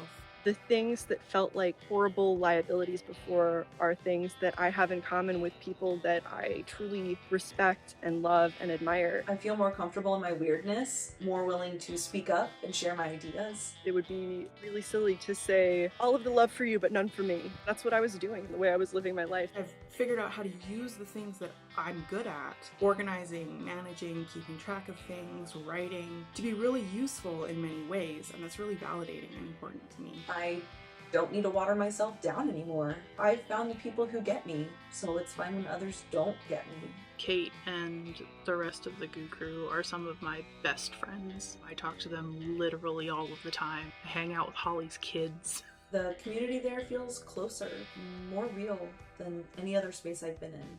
Without this show, I would be sitting on the same couch that I was sitting on when I first watched this show. I can't imagine what my life would be like without it. When I have to sum up the evolution of this project and what it means to the internet at large, the only way I can sum it up is to say, it's the fucking lounge, man. It's no longer the, like, Huxley meaning of life of, hey, try to be a little better. Hey, it'd be nice if you checked out my friend's show. Now it's like, hey, if you're not a part of this, you're missing out on what matters on the internet. These are my true feelings about this project that I've got to see grow and evolve over time. And I'm so proud of everyone who's been able to work on it and the community that it's cultivating. And so keep up the good work, kids. I know it's not easy.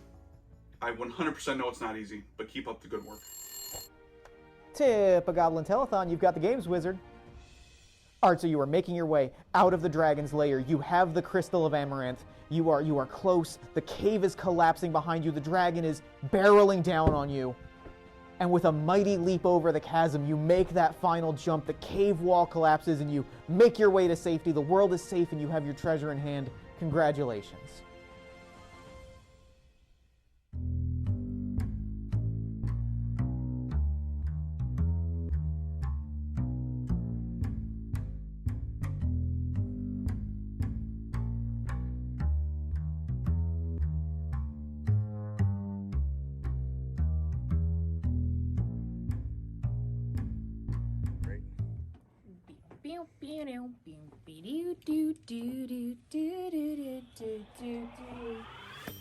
Oh no. It's not your fault.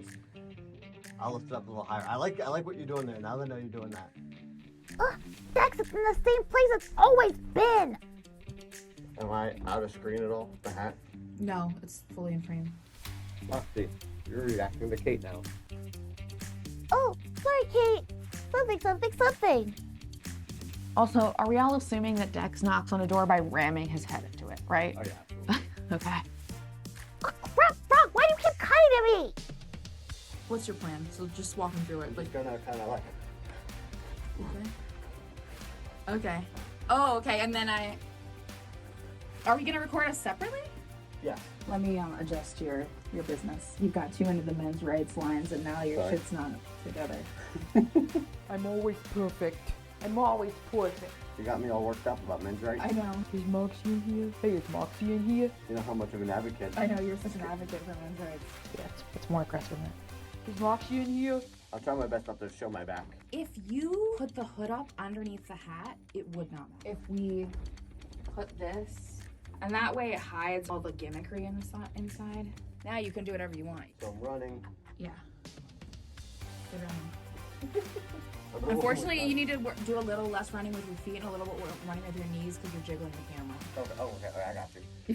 You gotta run like this. You're like, I'm running. Yeah. Quad City DJs, we're gonna ride.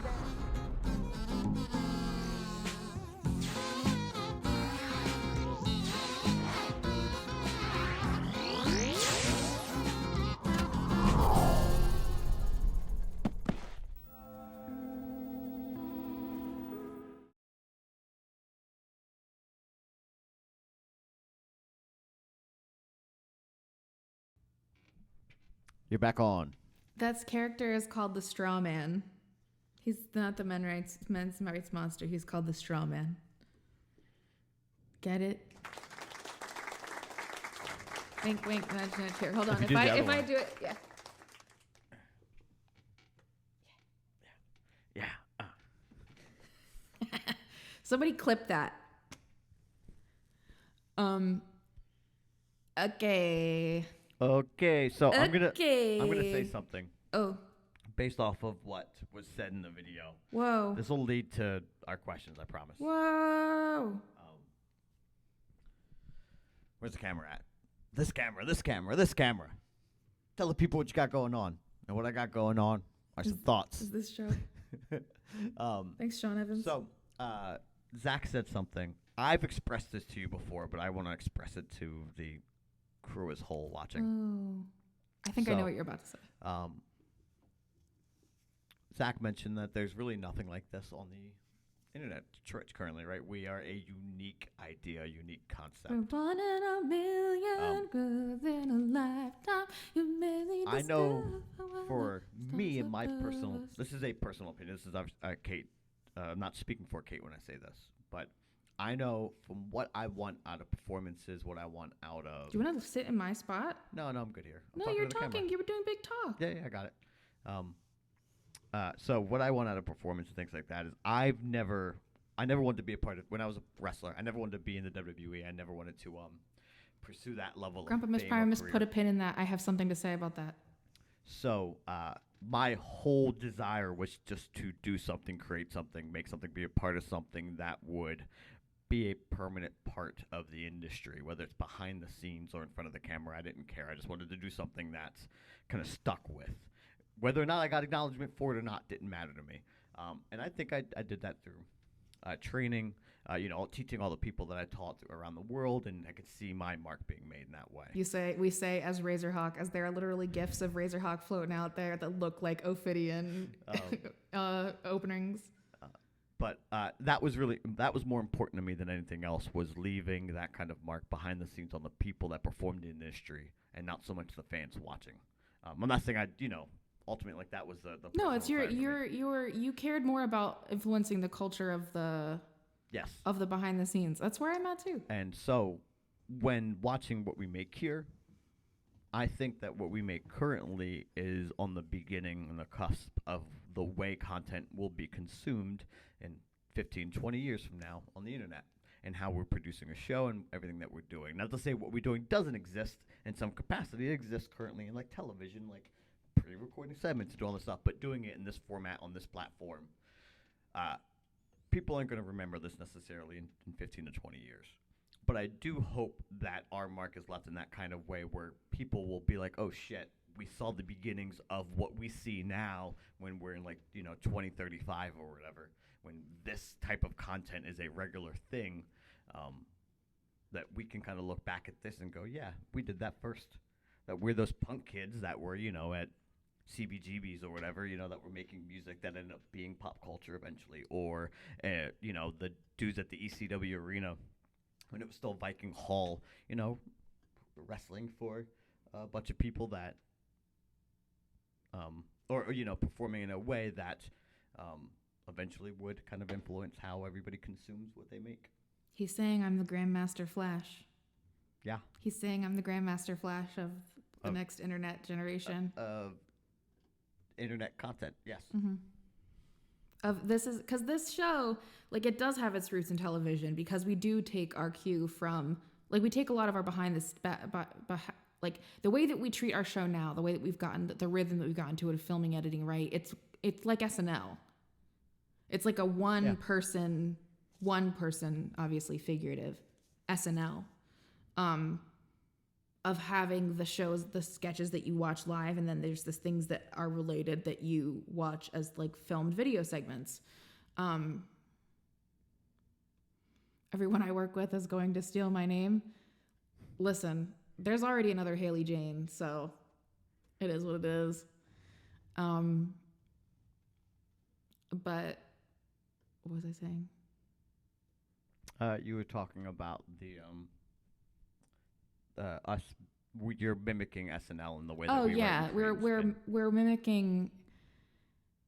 We are mimicking SNL, and we are mimicking variety content that came before us of the 70s, and like we definitely have that in our heart, and it's definitely it's like some of the muscles that are keeping us afloat. But the lounge is purely of the internet. It could not exist on television. Yeah.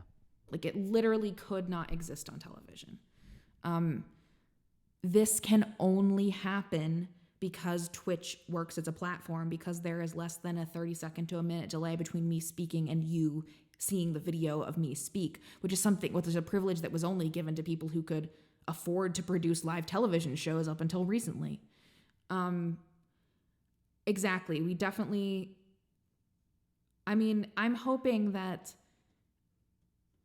right now I'm currently missing a musical improv class at a local improv school here because I started taking improv classes to kind of help me do the show.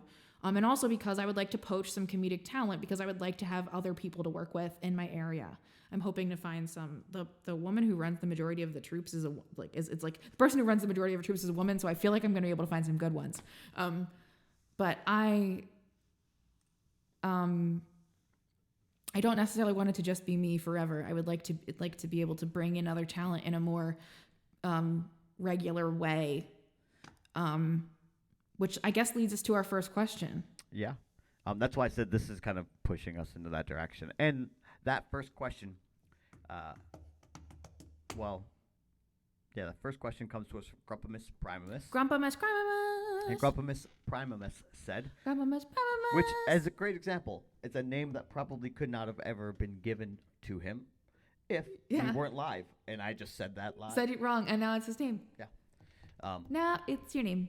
From Grumpimus Primamus, they ask, what's the wildest idea you had for this season that got cut due to budget? Budget is a very interesting thing because I do not believe that if this show had more money, it would look significantly different. But that's for the next question. That's for the one after this. Oh, right. This is things that got cut for budget. Well, what got cut for budget is Cursed Item Support Group, really, because we just did not have enough time or money to do it.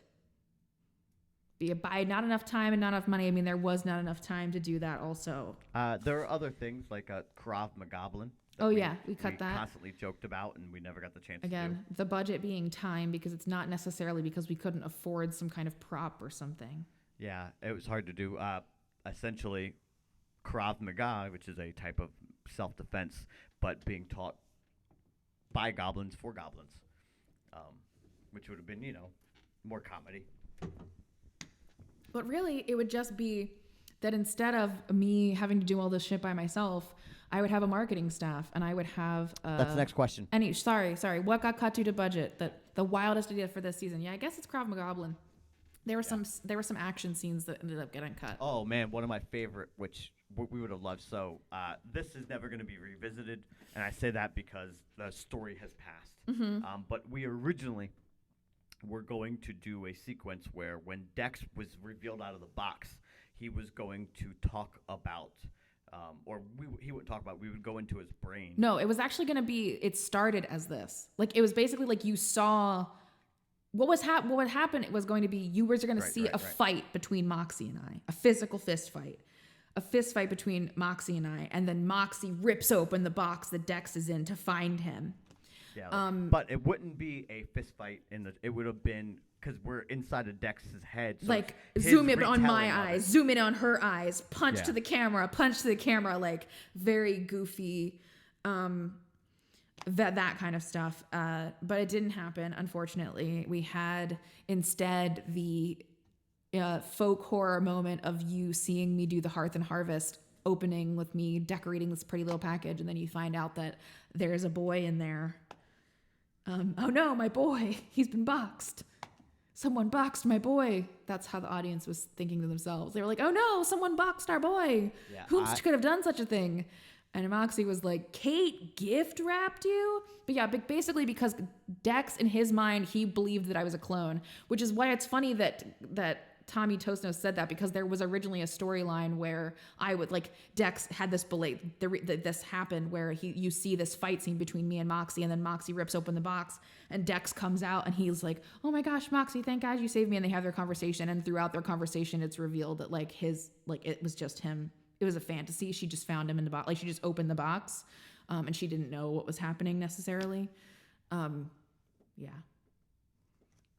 Yeah, it's a fun fight, an imaginary fight that wouldn't have been, it would have been canon in the show in that, like, oh, we saw this happen, but it wouldn't have been actual canon in that they would have never actually fought. It was just like this dream sequence that Dex had where he believed that Moxie was using Kung Fu to come rescue him.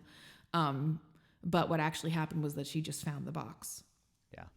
Yeah, true. A lot of that Dex fantasy energy got channeled into PWG, and then Silver Spook just went so much farther with it than any of us could have gone. All right, moving on to the next question. All right. Branching from that. One of our newest Lodestars, our newest goblins, Mix Mary Moon. Mix Mary Moon asks, branching from that, if budget was not an issue, what would the lounge look like in its best form? Well, I think its best form is whatever form it's in currently, but I think what it would look like is that instead of one, I would be able to pay Holly. I would be able to pay Holly, and hopefully that would mean that she could commit a little bit more, we could have more regular time as far as planning social media and hiring someone to do social media and marketing, hiring up a promotion staff, PR in general, hiring someone to edit my Instagram videos, and hiring someone to clip the shows afterwards or edit the shows afterwards. And honestly, I think if the show itself would look pretty similar, you just wouldn't be able to see as much of the strings and the problems as you do now. The grievances that you must forgive and issues with audio quality and things like that, those things would only ever happen as just occasionally instead of as a rule, because we would have someone to check the sound that is not me or Ophidian, and we would have someone to do these things. And I think really what it would change the most, because I don't think that much would change outside of you would see cast members, you would see more puppets, things like that. The puppets would have a set a little bit more tangible than you see now, or a little bit more detailed than you see now. Mostly it would make the music better, because I would only be performing. I wouldn't be also editing and doing all this other stuff, and promoting it and marketing. So I would be able to practice the songs and stuff beforehand, and I would be able to dedicate significant time. Because right now what you see is more often than not me having practiced the song once, if at all, because of us doing as much as we do leading into the shows. And I think I can pull off a competent performance, but in my ideal situation, which is what I tried to get away with last season and failed at, this season I just didn't attempt, is that you would see everything that you see, and I would be well rested, and my voice would be well rested, and I would be able to perform with full commitment as if I was on a stage show or a tour or something. So yeah, that's really what I think it would change the most. Yeah. A budget would just mean that we could hire people to help do the things that Kate and I don't want to spend the time doing. Oh, Holly, that's very kind. And I also think you might end up with another episode or two of The Lounge more. I don't mean yeah, we maybe give you more content for the sake of more content, but oh man, I think with that you more would... time we could flesh out a little bit more stuff. Kate won't be so exhausted from having to because spend we do the entire weekend. I mean, you didn't see it, but my med alarm did. I do take medication 4 times a day. I am a chronically ill person. Yeah. Just so we all know, I am in crippling pain a lot of the time. I know I act as if I do not, because I am, if anything, good at acting. But yeah, sometimes it don't be working, and sometimes I just do the work anyway, because anyway. Yeah. Oh my God, Tommy Toast knows excellent reference. That is the crispest, crunchiest reference I've ever seen in the chat. But yeah, what I mean is like I 7 to 8 honestly think- episodes, like 1 or 2 more. I think it would make for shorter shows, but more episodes. I think we would have shows that feel more practiced, where there's like a little bit of looseness. Thank you, Big Teal. But I think it was basically just be like, okay, there's a couple more puppets. Those puppets are played by people that are not me.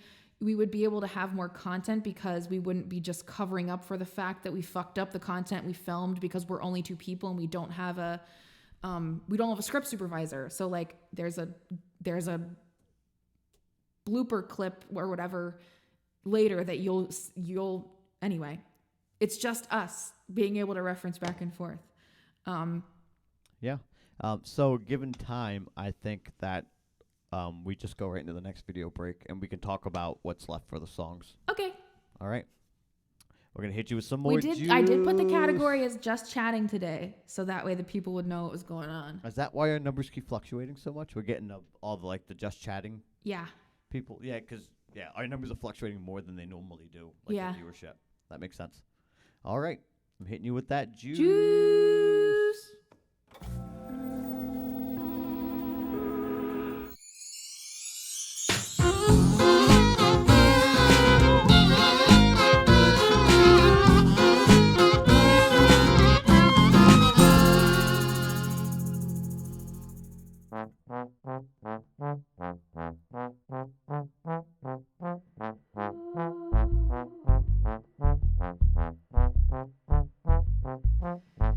You gave me such a fright. Oh, isn't it a scream? You look suddenly horrific, a walking dead man's dream. Your hands are cold and clammy, your skin is white as snow.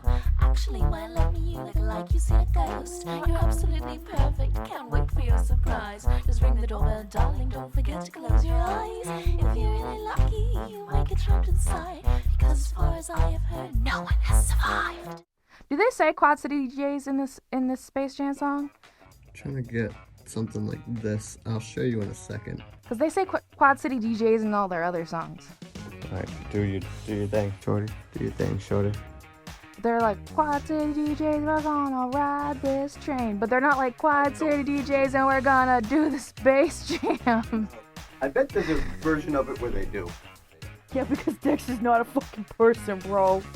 If you plan out specific moments, you don't have to be playing the whole time. If you're like, all right, I took a break here for a second, set myself up for a sound coming up, go for it. This is a creature. You're looking at a creature right now. I don't know what happened. I just came up on Bezos in the bit. And, all right. I can't redo the thing that's like, subscription, right? Like, you can't redo that joke because it's not funny the second time. What happened to the dancing? I was promised dancing. The dancing was just to get my jitters out of my system. So I'm recording, like the widescreen shot. I'm talking now. Oh, just walk forward. This is me and I'm talking. You ready? Everybody get up, it's time to slam now. We got a real jam going down. Welcome to the Space Jam. It's your chance, do your dance. It's the Space Jam. Alright. This is the new fully gimmicked commercial for you. Hope you enjoy this, Zagramaro. Very important, good for market. Whoa, look over here. No, look. I guess we'll cut to her with the letter open when she touches it. Looking at it. Fuck. Not really. Part of it will cut the Dex doing something else, right? Like, I mean, she's just like waving it in the air, like, look who it's from. oh, I think we'll go now. Quad City DJs, and we're gonna space that jam. So just give me some movement. Am I supposed to be looking directly into the camera? Where am I looking? You don't have to look anywhere at all. But I assume we're shooting with her from this shot, shooting with her right here, looking at you. You know what? That's my fucking problem. I don't say my name in the middle of my songs. Yeah. I should start doing that. Every song you remember, that's what the artist said their name in. Fuck. Shit.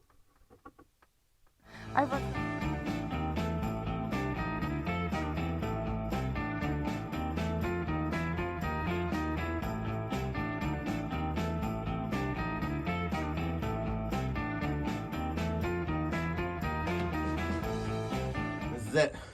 You're one take, Kate. You got this. No, this is like not. This is the second take of this one. I know.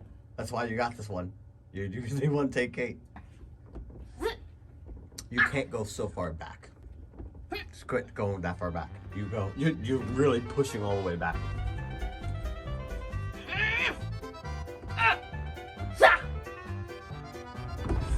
Awesome. That less camera shake. Less camera shake, but it was you were moving like you were on a bike. Yeah, that's about right. That was a twitch exit. Just limbering gingerly underneath the thing. I'm sure there's something among those takes. Well, I'm pulling up Dropbox. Not Dropbox, but script. I don't have it up yet. That's kind of the wrong order to do it in, so you know. No. You should have the script in your hand before you turn on the camera. I know that you don't really care about the way things should be, but I feel like they figured it out when they do the script stuff before they turn on the camera. I'll fix it after. You have to be more on screen. If I knew you were coming, I'd have baked a cake. I'd have been, goodness sake, if I knew you were coming, I'd have baked a cake. I should probably just do it again just one more time.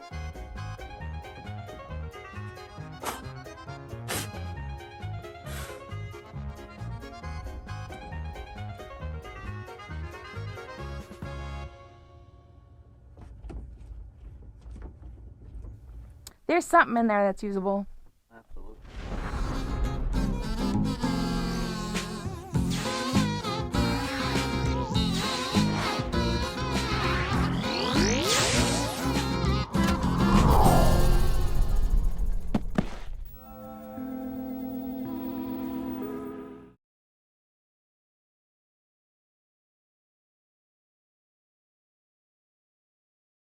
Whoa.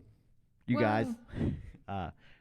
We talked about this the other day, but there's so much footage that we still have That we didn't show you. that we didn't show yet. And we're not talking about just from this season. We're also talking about from previous seasons. Yes. Like The we novelty just- hour specifically, because the novelty hour is just mountains of footage. Yeah.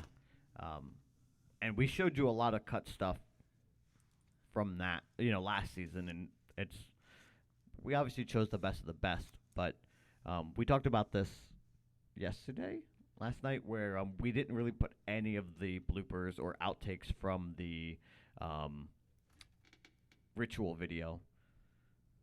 Oh, yeah. You know what I mean? Like, there's a whole bunch of stuff that you guys have seen that you did not see the outtakes from the season, just because we've think about how much we've shown you already. And we didn't touch that stuff. Whimsicotney, if you want to see me cry, give me $50. If you want to see my bloopers, give me $1,312. I'm gonna definitely put. I mean, I always want to put stuff up on the Patreon, but at this point, I don't necessarily love Patreon is we're phasing it out, but like right now, if you are not aware, being our subscriber on Twitch now gives you access to our private Discord. We instated that recently, but I didn't tell anyone because I'm not I didn't make a thing to push it yet because it happened while the season was happening.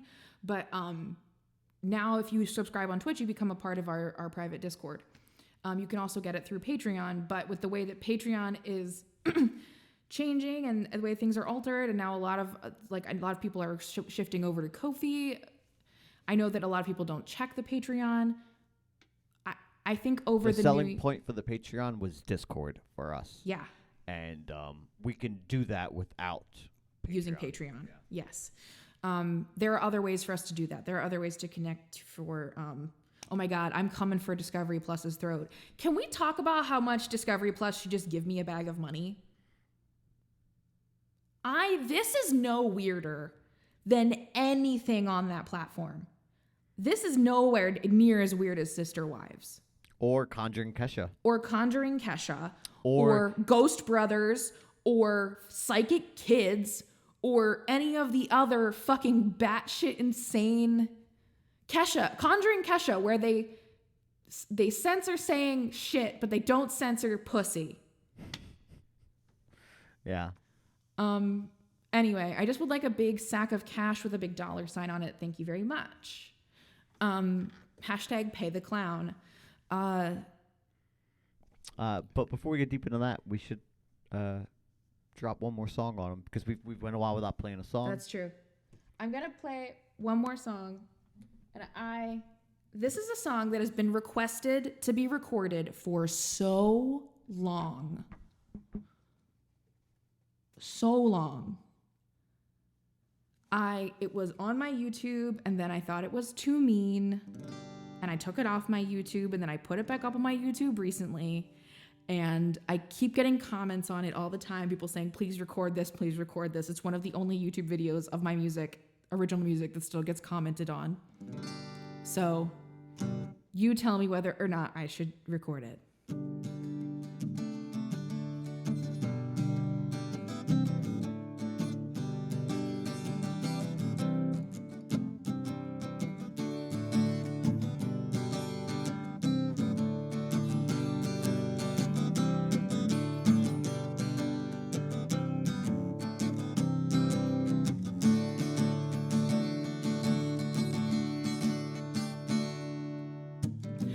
Dated one too many assholes, and you keep saying all men are the same. Been cheated on by every single boyfriend, running around trying to find someone else to blame. Cause they couldn't imagine the outcome would ever possibly be this way. You wear your heart on your Facebook, it's no wonder it's so easy to break. But little girl, I've got something to say. Honey, maybe you're the problem. Maybe you're the issue. Maybe if you didn't just press repeat, you'd wind up needing fewer tissues. You're the wrong girl. You can't just solve men. Honey, it's a hard world, hard world, hard world. Maybe you're the problem. You've dated one too many douchebags. God, you sure know how to pick your poison. Maybe if you paid attention to the way you're going, you would learn to make better choices. See, you say you can't predict the future. You don't have a crystal ball. Can't imagine spending my life with such a fucking know-it-all. If you walk around with wool over your eyes, you're bound to trip and fall. Honey, maybe you're the problem. Maybe you're the issue. Maybe if you didn't just press repeat, you'd wind up needing fewer tissues. You're the wrong girl. You can't just solve men. Honey, it's a hard world, hard world, hard world. Maybe you're the problem. I've been there, I've made mistakes. I've fallen in love with people I hate, pretentious dicks that stand me up. But here's to having better luck. Honey, maybe we're the problem. Maybe we're the issue. Maybe if we didn't just press repeat, we'd wind up needing fewer tissues. We're the wrong girl. We can't just solve men. Honey, it's a hard world, hard world, hard world. Maybe we're the problem. Honey, it's a hard world, hard world, hard world. Maybe you're the problem. Honey, it's a hard world, hard world, hard world. Maybe you're the problem.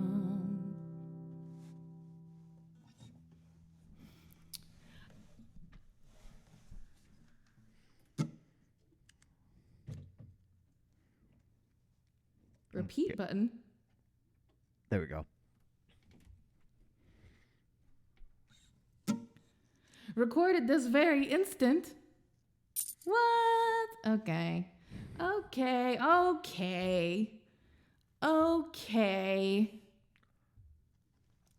You're welcome. So.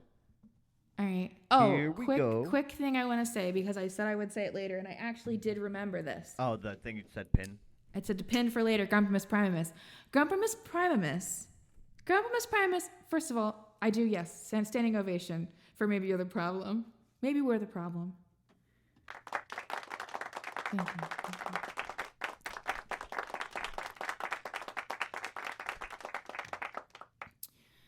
you. So,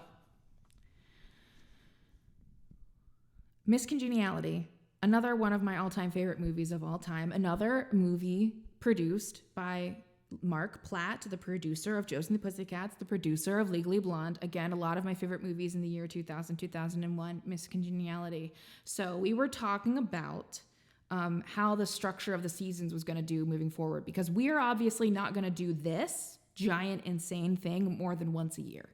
6 episodes in a row is a lot. It doesn't make sense to do in the summer when people are outside, spending time outside. I feel like in the fall, everybody settles in to watch content, and it makes sense to put most of our efforts in this time of year. We are absolutely planning on doing a generic winter holiday special, and there is even something extra special maybe to that this season or this year. But we can't do this big, like 6-episode arc of this kind of pre-recorded, predetermined content more than once a year, realistically. James Stephanie doesn't take my calls anymore. She is too rich for our blood.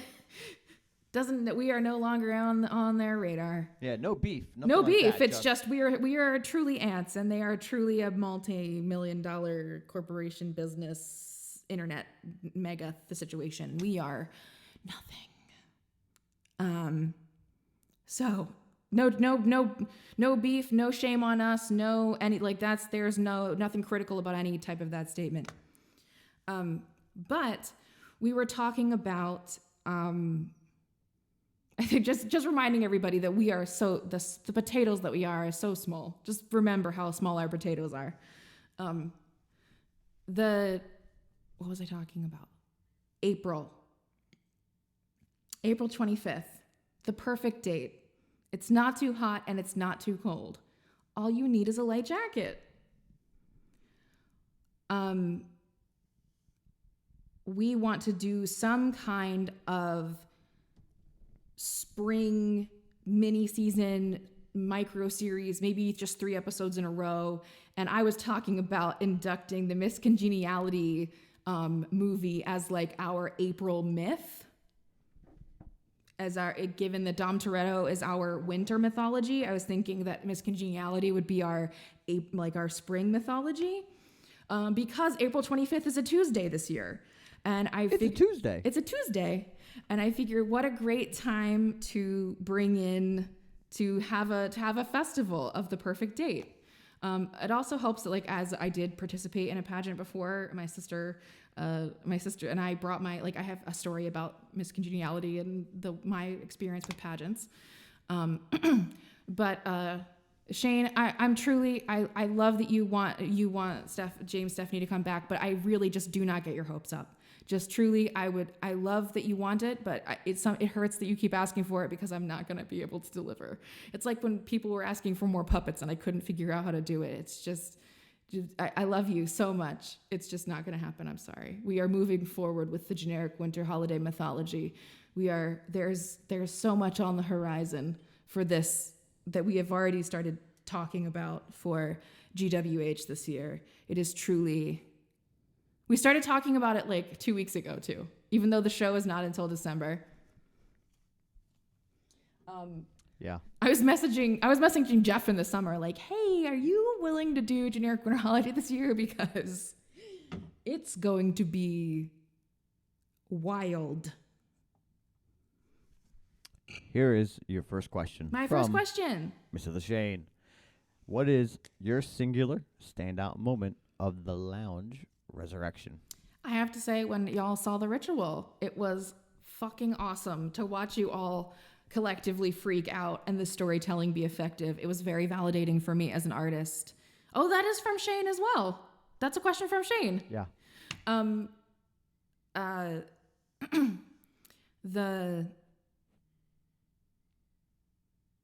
The experience of watching you all go through the emotional experience of watching the storyline come to its sort of like, not conclusion, but like the culmination of what was being led up to. Because I saw the sort of I knew there was distrust of why Trash Goblin was splitting away from me. Like when we introduced the trash cam, I knew there was like a little bit of like why, like what is this, like, this seems a little bit over the top, like what is sort of what's going on thing. And I know that people weren't sold on it. They were like, this camera is super grainy, like what's going on here? And one, that was intentional, the grain of the camera. I intentionally made it super low quality so that the difference between Trash Goblin and I was obvious, and she was coming from like a lower status space. And watching it work, like doing all this build up, having written this, and then watching it actually work and having people feel that emotional journey, and then immediately take to the Discord like, oh my God, what's happening? We have to save Trash Goblin. That was extremely radical for me. It was very cool.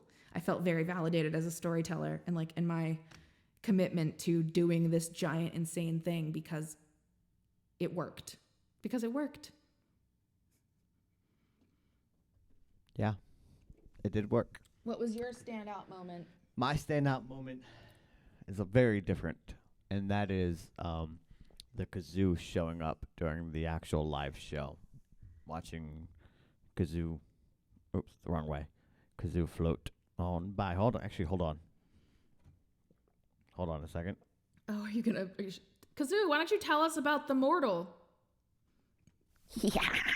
Oh no, there she is. That. Because we're gonna make one where she's normal or in her we have to figure out a regular outfit for her because now she can't just appear as a kazoo. Like now that we've established the kazoo can wear clothes, the kazoo is going to have to be wearing clothes on a regular basis. We've established the kazoo wears clothes. But the reason for that is that specifically is because of how ridiculous and just gonzo. I love that word, and I've been trying to get Kate to use that word in part of her marketing and stuff. I tried to use it this year, but I ended up not using the horror trailer. Yeah, and that's just a personal. I just love that and word. Also, I love gonzo variety shows. People only know that term as a Muppet name, and people already call the puppets that we have on screen Muppets. I know, but I learned that separate from that term, and that those type of shows completely separate from Muppets. I'm assuming gonzo was named after. Like of course. Yeah, it was that, and it solidifies the type of content that we're making. Once that character shows up in the form of kazoo and is, part of the live stream now and floating across a live person, it really just like, yep, here we are. We've gone here and. Now we gotta keep going. It was the same place we were at when we were recording the floating pumpkin latte stuff. Like, even though obviously you and I were both frustrated that day with filming, there was a certain moment where we were looking at it, we were like, yep, here we are, cutting a Starbucks coffee cup in half so we can make it look like it floated out of the cauldron. Yeah. I know the term gonzo variety shows from... No, we make stickers at Fully Gimmicked because all of our stickers come from Fully Gimmicked because we support small business, Elder Tyne. But I met you on a gonzo variety show. Yes, you did. Yeah.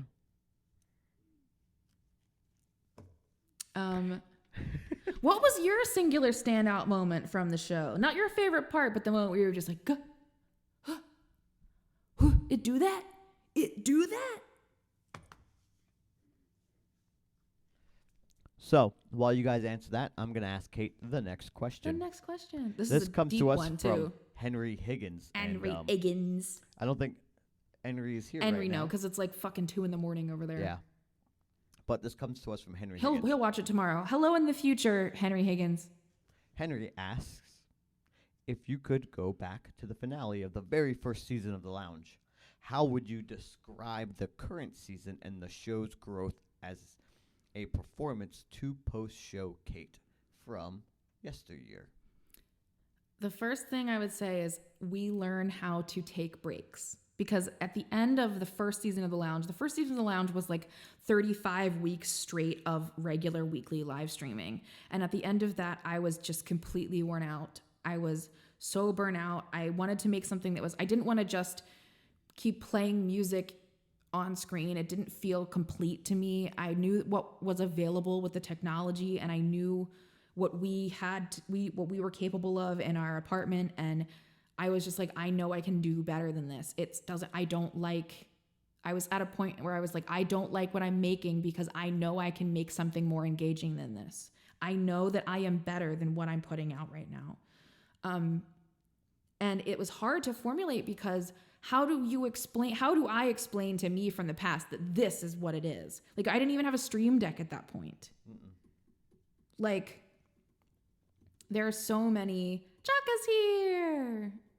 The question we're asking the audience right now, Chaka, is what was your standout moment from the Lounge Resurrection? So if I could go back in time to Kate from 2020, which is be like May of 2020, was so much happened after that, which I'd be like, girl, fucking buckle up. Your life is about to fall apart again. Again, in the exact same way it's fallen apart the last 15 times it's fallen apart. It's going to be fucking terrible anyway. You're going to make art through it, and you're going to get through it, and you're going to be better on the other side. The point of the matter is you learn how to take breaks. You learn how to... Whoa!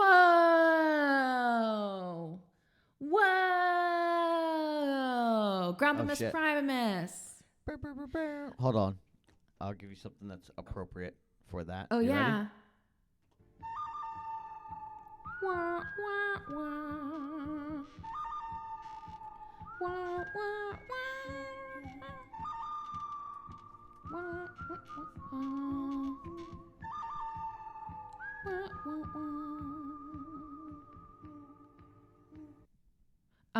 Amazing. Do we do it as a giveaway or do we do it as a request, like full on rodeo? I say we do it as a giveaway, We right? do it as a giveaway for sure. Holly, could you pull up the gimmickry to roll a request giveaway for me right quick as I finish answering this question? Or as we answer the last question, maybe? And roll it whenever you feel like rolling it, like whenever it can happen. There will be, whoever gets chosen by the Nightbot will pick a song from the song list. I think this next question, or the final question, essentially plays into what Henry Higgins asked. So I'm going to ask it so you can keep talking about such things. Mm-hmm. And this is from Yathena. Yathena asks, what is one thing that you wish you could go back and change about past seasons of The Lounge? We talked about breaks and those things, and those are things that have been implemented, and that's awesome, being able to tell your past self. And we talked about this yesterday when looking at the questions. Yeah, you got to make noise in the chat in order for the chat to recognize that you're a person in the chat, so that for the Nightbot to recognize you as a person. Make some noise in the chat. Make some noise in the chat. Make some noise in the chat. Make some noise in the chat. Certified leap. 1 day a week. Ooh. Noisy chat. Make that type game week. Noise in the chat. Make some noise in the chat. Make some noise in the chat. Make some noise in the chat. So we're talking about things that you would, talk to your past self about. But what is it that you would change? Well, I mean, obviously, I wish I could go back to the novelty hour and tell myself to use the effort that I used on the puppets to make them involved in the show the way that I did this season, because I think I wish I had spent my energy puppeting last season on something that was more involved with me live, because I think it makes the puppets more effective storytelling tools. Holly, roll the thing after you have deemed all the people have talked good.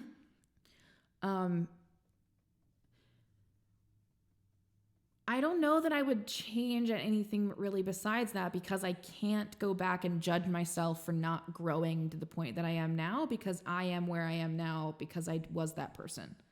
So like, I would maybe I would say make the show shorter. The show can be shorter. It doesn't have to be 2.5 hours. It can be 2 hours. It can be 1.5 hours. We are not beholden to Twitch. That is all I would say. I would say, like, I would not be afraid to make the show shorter, and I would not be afraid to go against blatantly what Twitch asks of its creators. Hey, Big Teal. Well, you're a newbie, so I'm glad that you got it. Oh, thank you, Kat, for the cat noise in chat. Wow. I was like, Songless Bot, tonight's theme is not Urban Fantasy Unleashed. Tonight's theme is extra episode.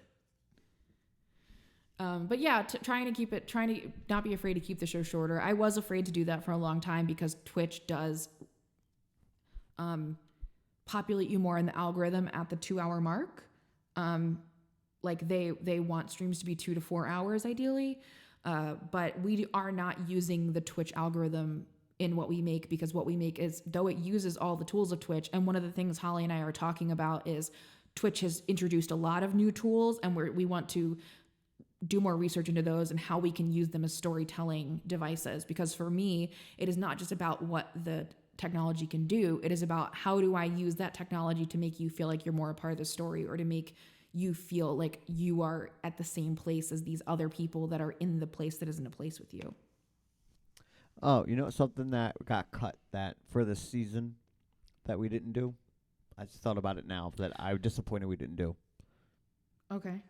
And that was, so you guys have seen some of the new pop-ups that we've made with like the... It makes you sign in to look at the list?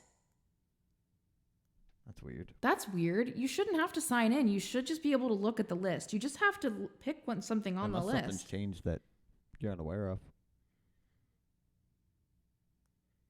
That's... So the thing that got cut was us making pop-ups of... No, you should just be able to, there's just a list. You just have to pick a song off the list and tell us what it is. Oh, I see what's happening. You just have to choose a song that's on that list and say it in the chat, and then you're good. You don't have to do anything else. Yes, just say the name here. Weird. Streamer song list, we got to figure out what's going on with that, because it was being weird last time we used it too. We got to investigate. But it's not just about what the technology can do, it's about what we can make with the technology and how we can, make us... Yeah, anyway. Thing we didn't get to do. It plays into what you're just talking about, and having Dex and Moxie.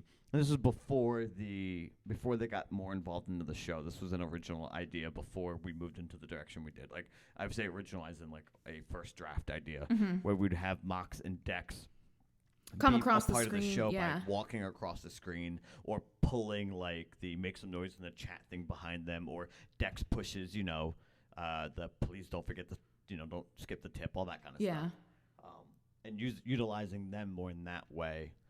As like promotional sort of. Yeah, and I'm glad we didn't, because ultimately, we spent that energy filming their segments to be part of the show, and not to film green screen versions of them to appear as a separate part of the show. I guess we're just waiting for streamer song list to fucking exist. I don't know why it's making people sign in. That doesn't make any sense. That's what I'm saying. They could have changed it. Yeah, something if it's asking you to sign in with your Twitch, then that makes sense to me. That there's probably a way that it's like Stream Elements now. Yeah, where it's incorporated into the actual. Can do, Big Teal. And also I get to do a genre bonner and a great curse on it. So you're welcome for that, whatever is going to be monstrosity about it. But Elder Tyne, I want to go back to we have talked about Moxie interviewing people. We're talking about doing a moment with Moxie interviewing people. That was another cut segment. That was another cut segment that we discussed doing as like an actual interview, to have other people, like other artists, like featured on the show. But the 2-hour show makes sense from a Twitch music standpoint. The 2 to 4 hour show is standard from a Twitch musician. If this was a regular Twitch musician show, which is something people can check in and out of, right? Like when Twitch has music streamers, it is intended for you to just sort of like, they're just sort of like ambient music in the background of your life. It's not something that you're like glued to the same way that a regular TV show would be. And I was trying to create a show that was, like within the Twitch musician guidelines of like, I have to be something that it's like people check in and out of. But by adding the storyline elements, we've made the entire show must see, so to say. And it doesn't make sense for us to be at 2 hours in that context, but that context didn't necessarily appear until later on. Like, obviously it's awesome that people want to see the whole show, but there's a part of my brain that was still operating from this is a Twitch musician stream and I have to just like play music for an indeterminate amount of hours because that's the way that it goes. But yeah, we've talked about doing Moxie interviews. It's oh, thank you, Big Teal. It's time for your Request Rodeo Secret Big Encore song. Double extra double big doing it big stuff. Well, the published episodes of this are not going to be 2 hours. We're going to edit them down for to hour-long, hopefully, episodes for YouTube. Like, the full VODs will not be available to people outside of Twitch after they go away. Or we might put them up in the Patreon, but it's not going to be something like available to the public. I'm planning on doing what you and I talked about, Zach, forever ago, and creating sort of like an abridged version of the show that goes on YouTube with the juice interspersed between the songs and not appearing in chunks.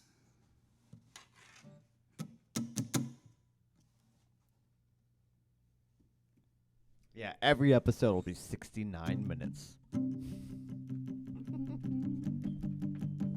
All right. We get to decide I get to decide the genre banra, but my decision is that I would like it to be rolled. So can one of the mods roll me a banra to do this song as?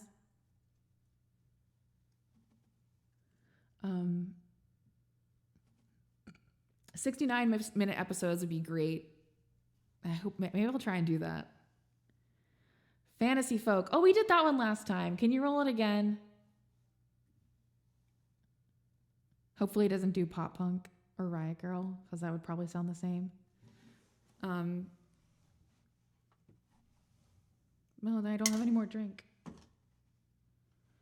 Only the mods can do it, Elder Time. Oh, spooky.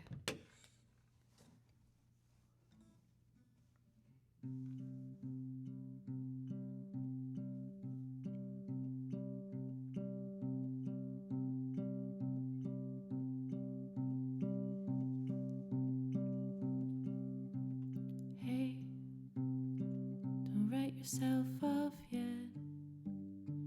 It's only in your head you feel left out or looked down on.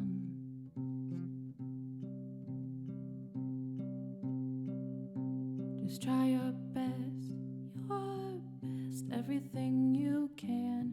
Don't you worry what they tell themselves when you're away.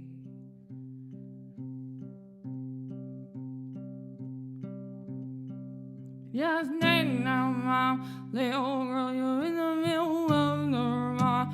Everything will be alright. Everything will be alright, alright. Hey, you know they're all the same. Know you're doing better on your own, so don't buy in. Live right now. Just be yourself. Doesn't matter if it's good enough for someone else.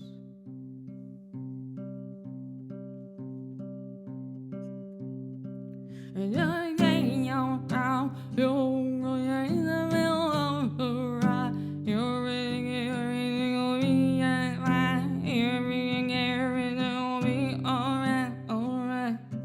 You're thinking about you're in the middle of the ride.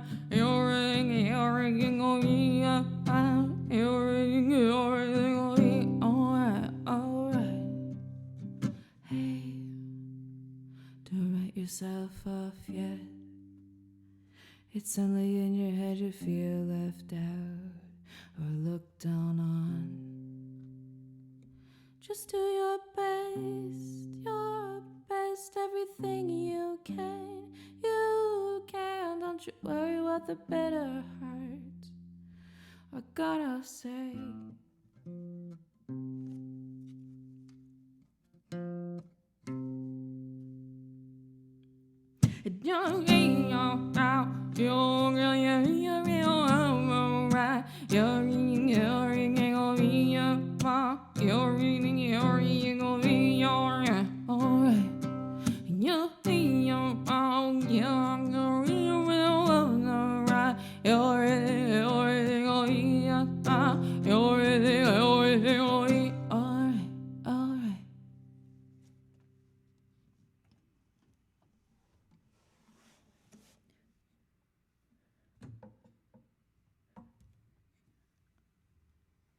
You're welcome for the Banra.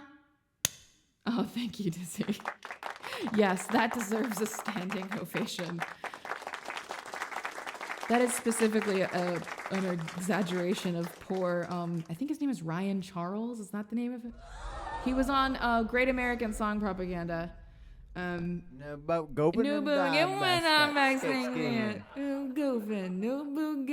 So damn fresh that the rat is still shaking. But when I make fun of this song, I go, yeah, we're going.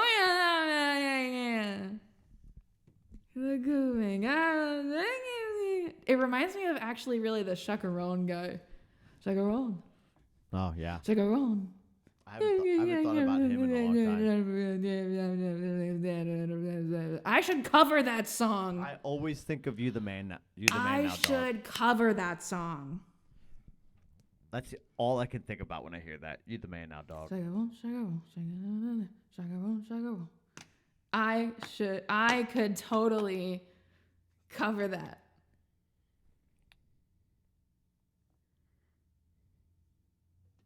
Yeah, you're the man now, dog. It's the web. You know, YTMND.com. Yeah. That was one of the memes on there. Yeah, Batman. Well, it got repeated a lot. There's a bunch of things. I remember specifically Moriarty from the Sherlock series is the gif I saw it too. It's always Batman of me doing the Batutsi. Of this guy. I love that there was a rapper that put out literally what happened was he was a rapper. He put out a song that was going to have lyrics, but the song without lyrics did so well on his fucking SoundCloud or whatever that he just released it without lyrics.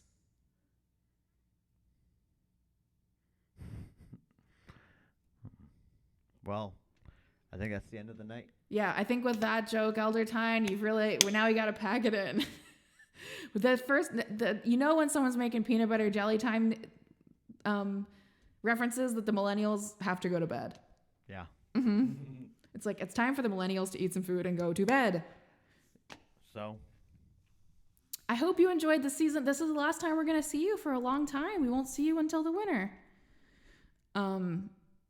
So. Yeah. I'll see lucky, you at maybe a test stream. Yeah, maybe a test stream, maybe some like unplanned or last minute streams or request streams in general. But yeah, we won't be seeing each other again probably until the winter, which means keep your eyes peeled for the winter time promotional stuff, because because we're only doing a couple episodes or like a couple of little things that we're going to need all the help telling people about what's going on and getting the word out. We love you so much.